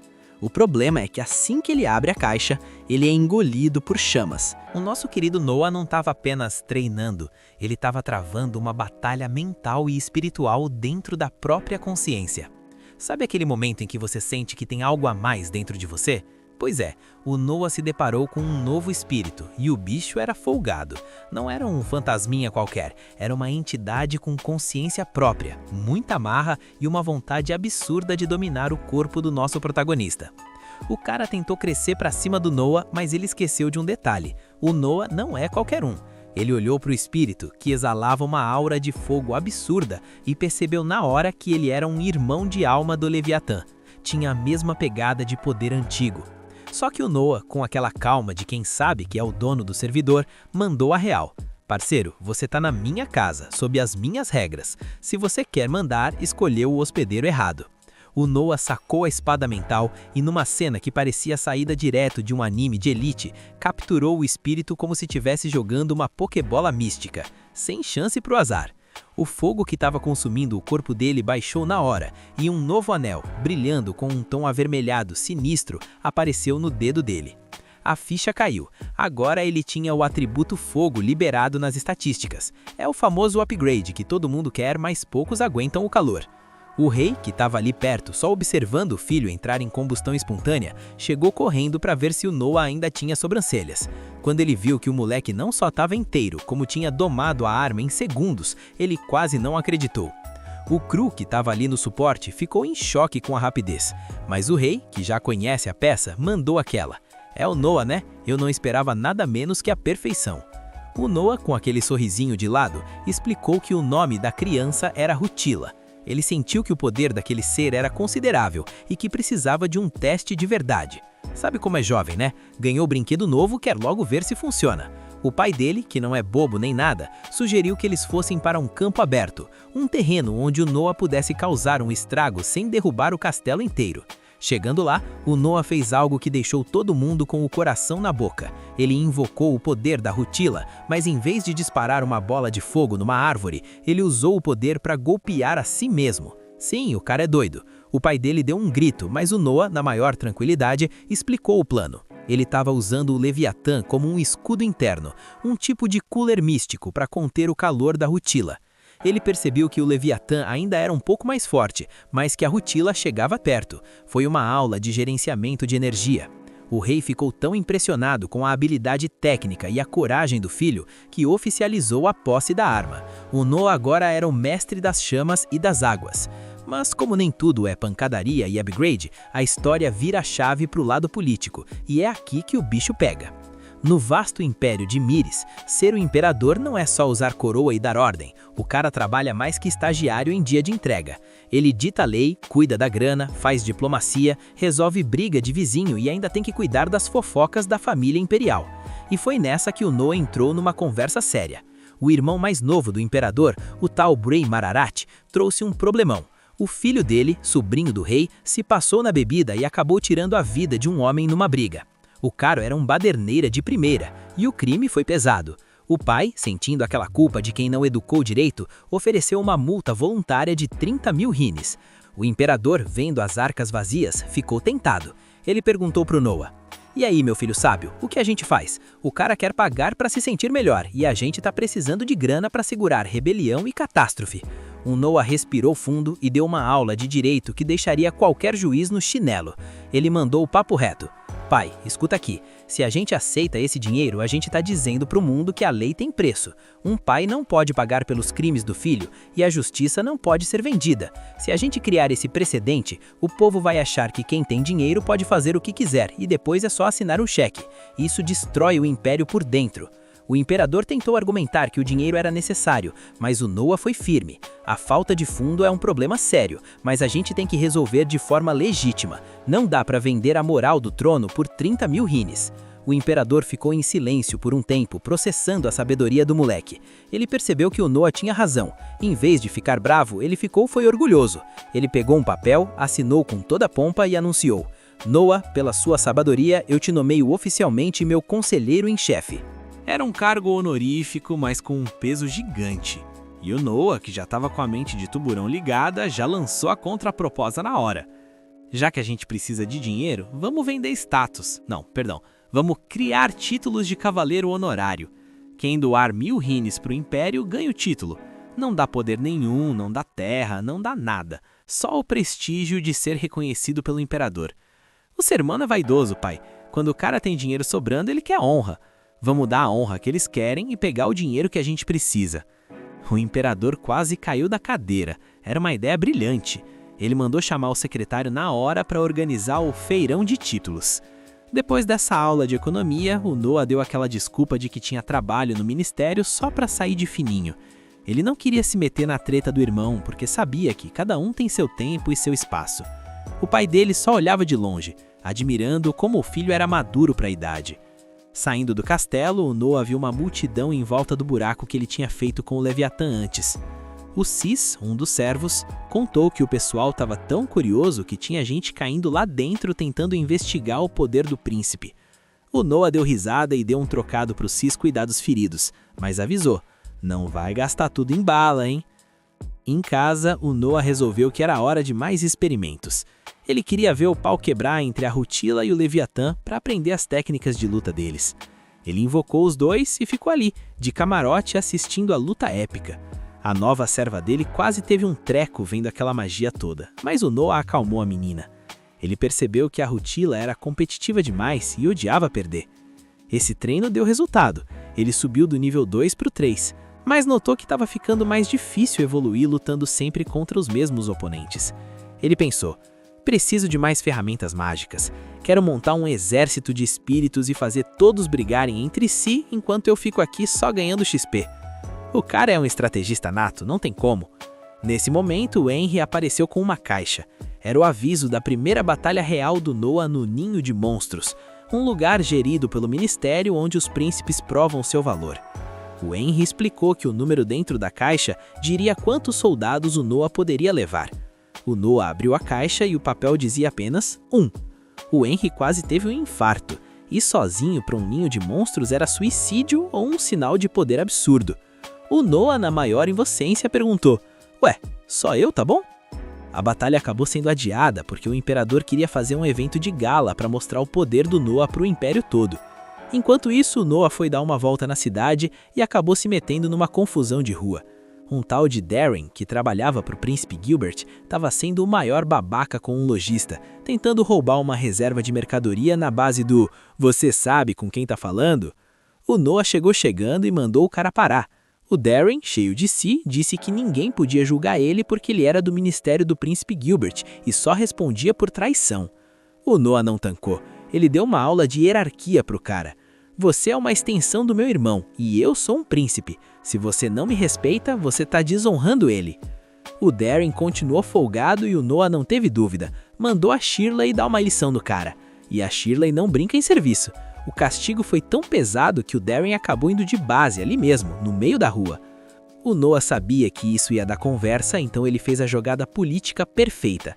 Ele se algemou, colocou uma cara de arrependido e foi até a casa do irmão Gilbert pedir desculpas por ter matado o servo dele.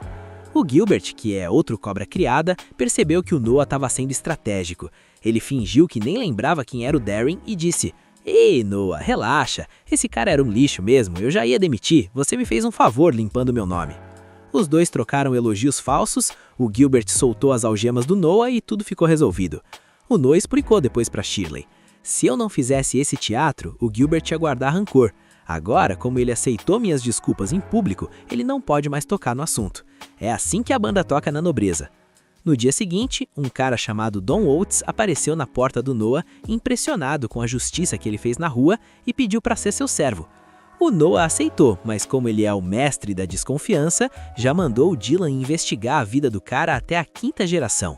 Um tempo depois, enquanto as criadas estão lá arrumando Noah, o Dylan chega com um relatório atualizado sobre o Don Oates. Sente o drama. Eles descobrem que o cara escondeu muito bem que os pais dele servem ao primeiro príncipe. O Dylan comenta que o primeiro príncipe com certeza deve ter mandado o cara como espião, mas o Noah já corta o papo e pede pro Dylan guardar segredo. Afinal, se o maluco for mesmo um X9, dá pra tirar muita vantagem da situação. O Dylan até joga um confete no Noah, elogiando que ele conseguiu gabaritar o espião só de bater o olho. Mas o Noah, na humildade, pensa que não é lá essa visão de água toda. Foi só que depois de aceitar o sujeito como servo, os status dele simplesmente não mudaram. Nisso, o Dylan também avisa que o tesoureiro finalmente conseguiu botar as mãos no tesouro que ele estava procurando. Sem perder tempo, eles dão o passe livre, e quando o mercador se encontra com o Noah, ele já chega na maior reverência e pede para a servidão trazer a relíquia. Só de olhar para o formato, já fica óbvio que é um quadro, e quando eles tiram um lençol, o Noah não ousa chegar perto. O mercador explica que a obra se chama Fuágua, pintada por um artista muito famoso, mas dá pra sentir de longe que não é um quadro comum. O vendedor não faz ideia de que a parada é amaldiçoada e pede um minutinho de paciência enquanto trazem uma réplica da peça. Ele mostra que a réplica foi feita na exata mesma época que a original, mas a versão autêntica parece ter uma aparência mais envelhecida. Aí a mente do Noah brilha. Ele entende que a obra original é uma pintura que envelhece de verdade, um detalhe que ele só notou graças ao Leviatã. Sem pensar duas vezes, ele ataca a pintura, mas em vez do quadro e de base, quem sai de lá de dentro é a própria garota da pintura. O vendedor fica com a tela azul da morte de tanto choque, enquanto a mina do quadro só encara o Noah. Ela até tenta se comunicar, e por mais que nem a gente nem o vendedor entenda bulhufas, o Noah entende tudo perfeitamente e traduz a história. A obra foi pintada com o próprio sangue dela. Pelo visto, o artista tirou a vida da menina quando ela ainda era criança e misturou o sangue nos pigmentos. O Noah saca que ela quer retribuir o favor por ele tê-la libertado, então ele aproveita a deixa e pede que ela jure lealdade a ele. Ela aceita na hora e começa a entrar e sair do quadro como se fosse a coisa mais normal do mundo, enquanto o vendedor fica lá, sem conseguir acreditar. De quebra, com a aquisição da Fuágua, o atributo de terra do Noah ainda sobe um pouquinho. A garota então para de frente pro vendedor e usa o poder dela para se transformar todinha nele, uma habilidade que com certeza vai ser muito roubada pro Noah no futuro. Ele decide combar o poder do próprio anel na Fuágua e pede pro vendedor tocar nela. O cara toma um susto quando percebe que a garota agora é tangível, ou pelo menos a mão direita dela é. O Noah revela que até pode deixar o corpo todo dela físico, mas por enquanto é só um teste. Ele parabeniza o comerciante pelo trabalho impecável, avisando que vai pagar o preço que for,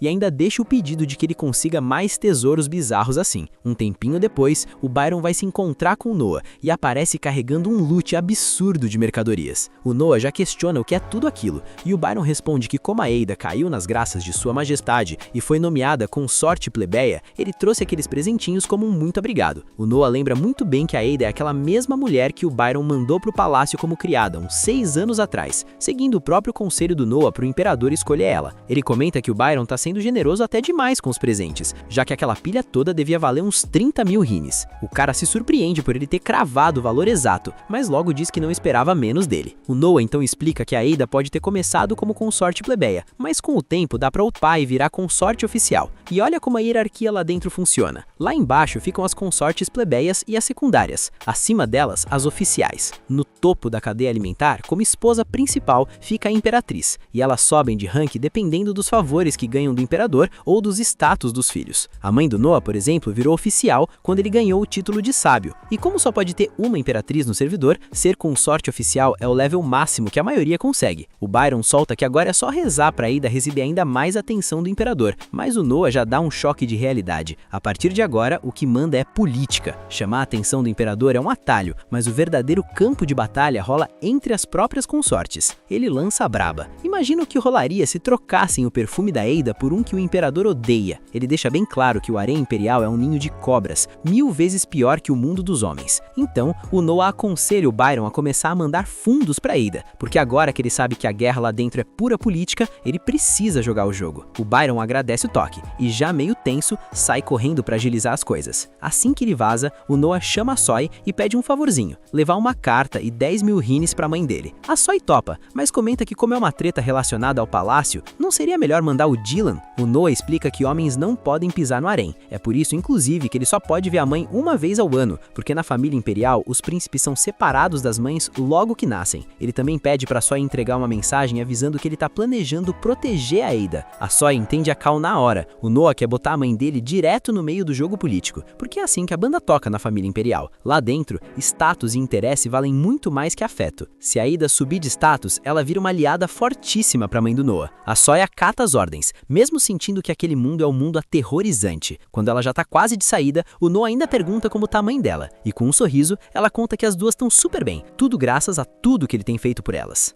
No dia seguinte, a gente vê o Oates acordando todo desnorteado, sem saber onde foi parar. O Noah já tá ali do lado dele e dá o aviso pra ele não se mexer muito, porque o cara quase bateu as botas. O Oates não lembra de nada, mas o Noah faz o favor de refrescar a memória dele. Logo depois de avisar pro chefe que tinha silenciado a testemunha, o próprio contato dele meteu a faca nele. Resumindo, como ele falhou na missão de espião, os caras simplesmente deletaram ele do esquema. O Noah revela que já tinha botado uma vigilância em cima dele, justamente imaginando que isso podia rolar, embora no fundo ele não achasse que os caras iam ser tão extremos. O Oates fica chocado ao ver que o Noah conseguiu prever até que ele seria descartado. Como dizem por aí, a perspicácia do Noah é assustadora. O Oates dá um sorriso triste e lamenta a própria sorte, pensando que se em vez de ser um espião, ele estivesse do lado do Noah desde o começo, talvez o fim da história fosse outro. Aí o Noah joga a isca, diz que ele ainda pode estar do lado dele a partir de agora,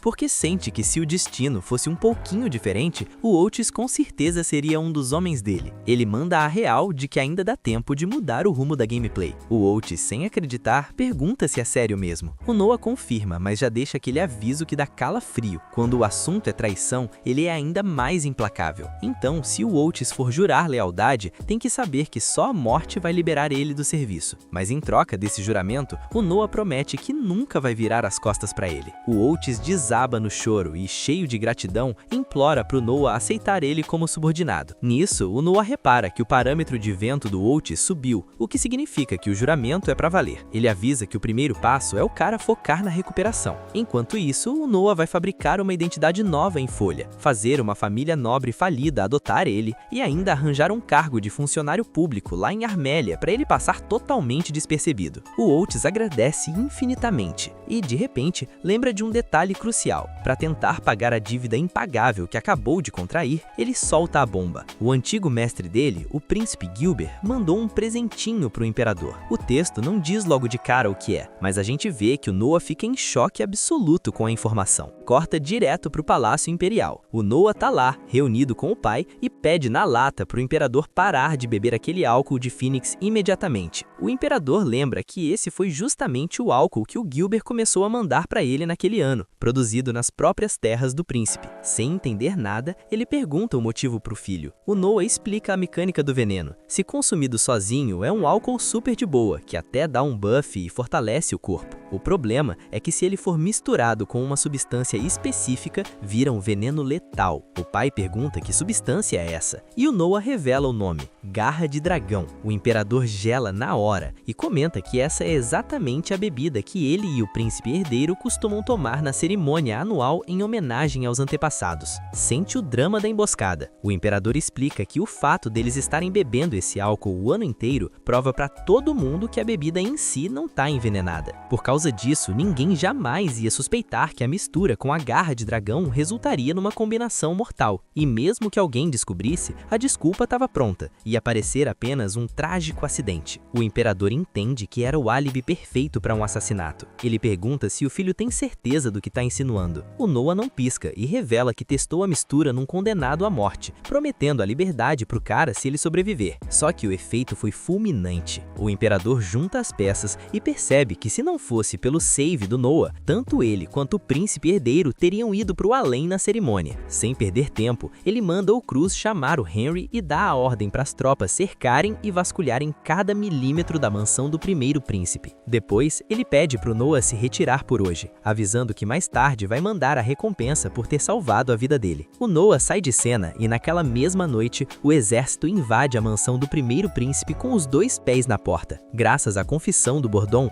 as tropas encontram todas as provas que faltavam, revelando que os caras estavam usando escravos ilegais como cobaias para os testes de veneno. Graças à intervenção do Noah, os planos do Gilbert foram totalmente nervados. Mesmo assim, o Noah ficou com a pulga atrás da orelha. A rede de informações do imperador nunca tinha falhado antes. Então, por que raios, logo dessa vez, o imperador não sabia de nada? Num estalo, a ficha cai. O imperador já sabia de tudo. O próprio pai dele se aproxima e confessa que o Noah é realmente incrível. Ele abre o jogo, sabia de tudo desde o começo e já tinha parado de beber aquele álcool há muito tempo. Ele é imperador há anos e o que não falta é gente querendo roubar a cadeira dele. Mas pelo que ele pôde notar, o Noah não é um desses. O Noah confirma que não tem interesse na coroa. Satisfeito, o imperador nomeia ele de vice-ministro de assuntos militares, acumulando o cargo de ministro da justiça. E não para por aí, ele também dá pro Noah o título de comandante do primeiro exército, a famosa guarda real. O Noah aceita os títulos, mas por dentro fica pensando, que diabos tudo isso significa? O imperador finaliza com um sorriso de quem sabe muito bem o que está fazendo, dizendo que não tem a menor intenção de cair tão fácil e que ser derrotado pelo próprio filho faria dele a grande piada das gerações futuras. O Palácio Imperial, que já não andava nada tranquilo, atingiu um nível de tensão insustentável quando o príncipe herdeiro Albert atravessou os portões carregando o peso da verdade. A revista na mansão de Gilbert não foi apenas uma verificação de rotina, foi uma devassa completa, e o que encontraram lá dentro não deixou margem para defesa ou desculpas. Era um quarto secreto, um verdadeiro bunker de conspirações, com documentos detalhados que provavam, sem sombra de dúvida, que o plano de Gilbert era literalmente encerrar a linhagem real, começando pelo próprio pai. O Albert, com aquele temperamento frio e calculista que o caracteriza, não escondeu o desprezo em sua voz.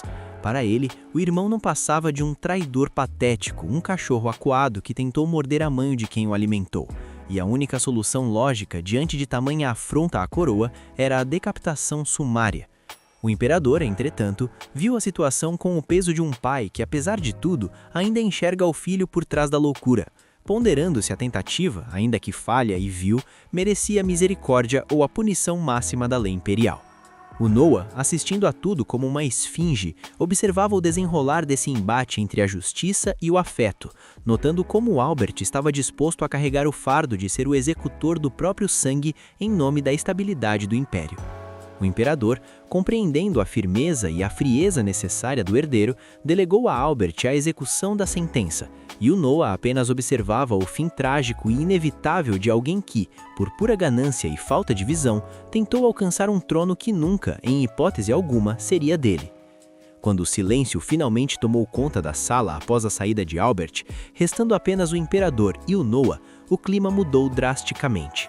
O monarca, tocado pela lucidez e pela postura ponderada do caçula, sentiu necessidade de agradecer pela clareza de pensamento do filho.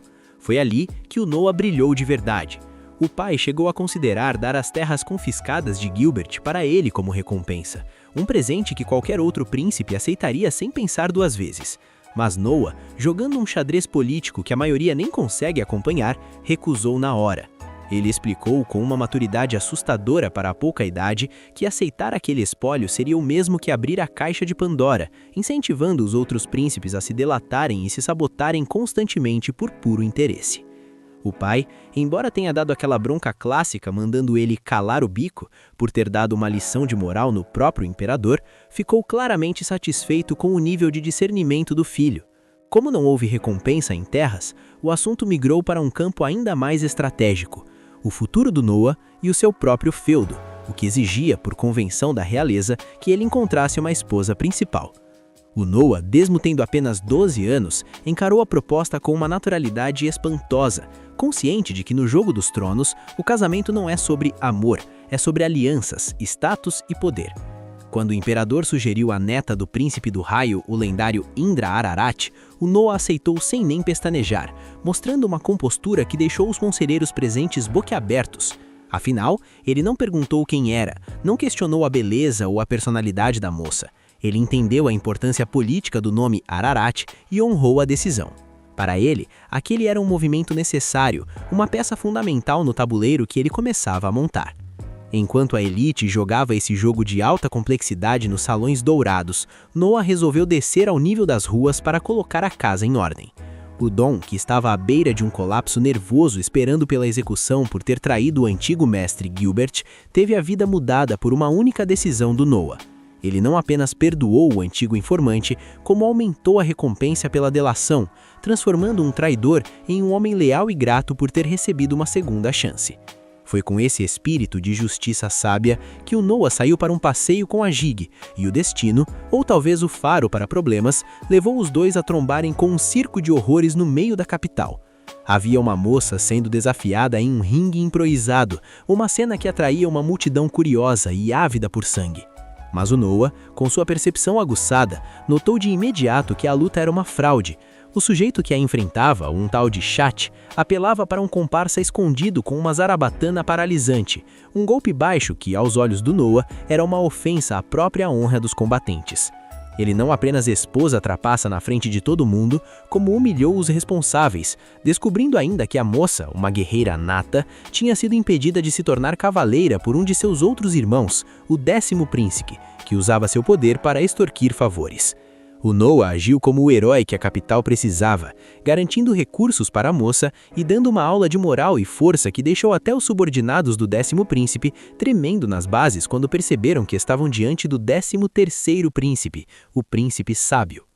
Mas a verdadeira virada do dia, aquela que faria história, aconteceu quando Indra Ararat, o lendário príncipe do raio, deu o ar da graça. O homem que, há décadas, segurou o império nas costas enquanto o imperador ainda era um garoto, não veio para fazer média. Ele chegou testando Noah, exercendo uma pressão psicológica que teria feito muito adulto desmaiar. Mas o Noah, num movimento de mestre, forçou um empate técnico, mostrando que tinha força para enfrentar o Titã, mas sabedoria para não elevar o conflito sem necessidade. O Indra, que vive à margem das etiquetas da corte e detesta a falsidade, ficou simplesmente fascinado com o garoto. Ele não só aprovou a aliança matrimonial, como presenteou o Noah com o anel Behemoth, e em uma demonstração extravagante de poder que desafiava a física, transformou uma tétera em ouro ali mesmo, no meio da mesa. O Noah, para não ficar atrás e mostrar que não era um príncipe qualquer, invocou suas feras, Leviatã, Rutila e Fugawa, em uma exibição de força que remetia à lendária Era da Prata, um fenômeno que não era visto há 1000 anos. A multidão, os nobres e até o velho Indra assistiam estupefatos a um menino de 12 anos que conversava de igual para igual com uma lenda viva, provando que ele não era apenas um herdeiro de sangue, mas alguém que estava construindo o seu próprio mito. Aquele encontro não foi apenas sobre um casamento arranjado ou uma briga de rua resolvida, foi o momento em que o Noah se consolidou como uma força da natureza no reino, alguém que, com o respeito dos gigantes e a lealdade do povo, estava começando a reescrever o futuro de todo o império. O Indra Ararat, rindo e bebendo, não via ali apenas o noivo da sua neta, ele via o sucessor que o reino esperava há séculos. E o Noah, mantendo aquela postura serena e implacável, sabia exatamente o que estava fazendo, pois cada movimento, cada palavra e cada gota de poder demonstrada era um tijolo na construção de um legado que, pelo visto, não teria limites. A política, a guerra e a magia tinham acabado de ganhar um novo protagonista, e a história estava apenas começando a ficar interessante. Enquanto todos viam um príncipe talentoso, o Indra via um monstro de inteligência e habilidade, alguém que não apenas jogava o jogo, mas que tinha o potencial de mudar as regras de uma vez por todas. O Noah não estava apenas se adaptando ao mundo dos adultos, ele estava forçando o mundo a se adaptar a ele. E o fato de ter saído daquela reunião com o aval de um dos homens mais poderosos da história, garantindo a sua posição e fortalecendo sua facção com conexões que ninguém jamais ousaria desafiar, era apenas o começo. Ele provou que, seja lidando com traidores, bandidos de rua ou lendas vivas, o seu maior trunfo não era o título de príncipe, mas a sua própria capacidade de discernir, agir e vencer onde todos os outros viam apenas obstáculos intransponíveis. O jogo mudou e o Noah, com um sorriso enigmático, estava pronto para o próximo nível. Pronto para governar, pronto para lutar e, acima de tudo, pronto para ser quem ele escolheu ser, sem amarras, sem medo e definitivamente sem jamais subestimar o poder da própria mente. O Império agora observa o garoto, e o que antes parecia um conto de fadas político, agora se desenha como a ascensão inegável de um soberano. Cada pessoa ao redor sentiu a aura dele, a força daquele que não alardeia, mas que, quando precisa, faz a terra tremer.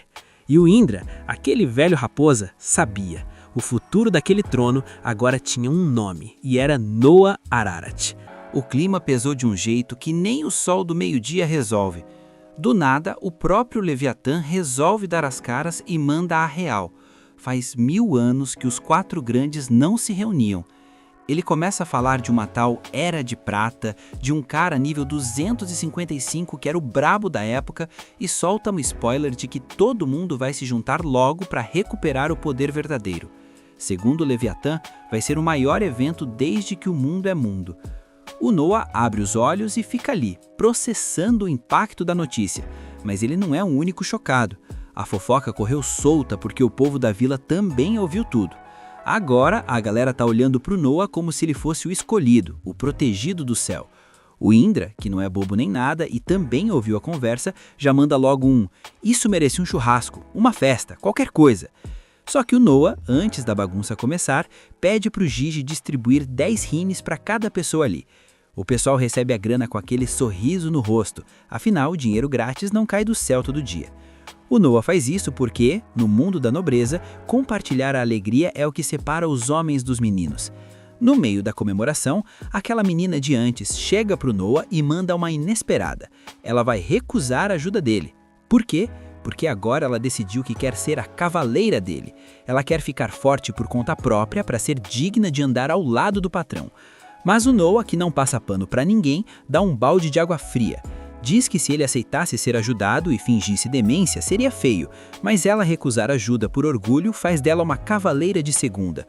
O cavaleiro de primeira não tem vergonha de receber auxílio, ele foca em devolver o dobro depois. Se ela quer mesmo cargo, tem que começar a agir como gente grande.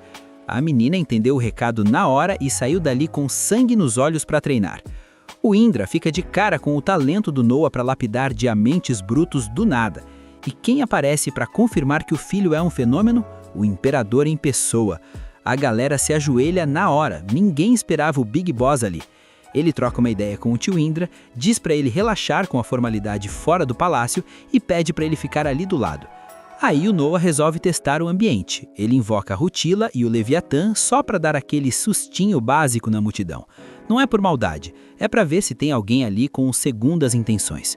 O imperador acha um pouco de exagero, mas o Indra fica impressionado com a frieza do moleque.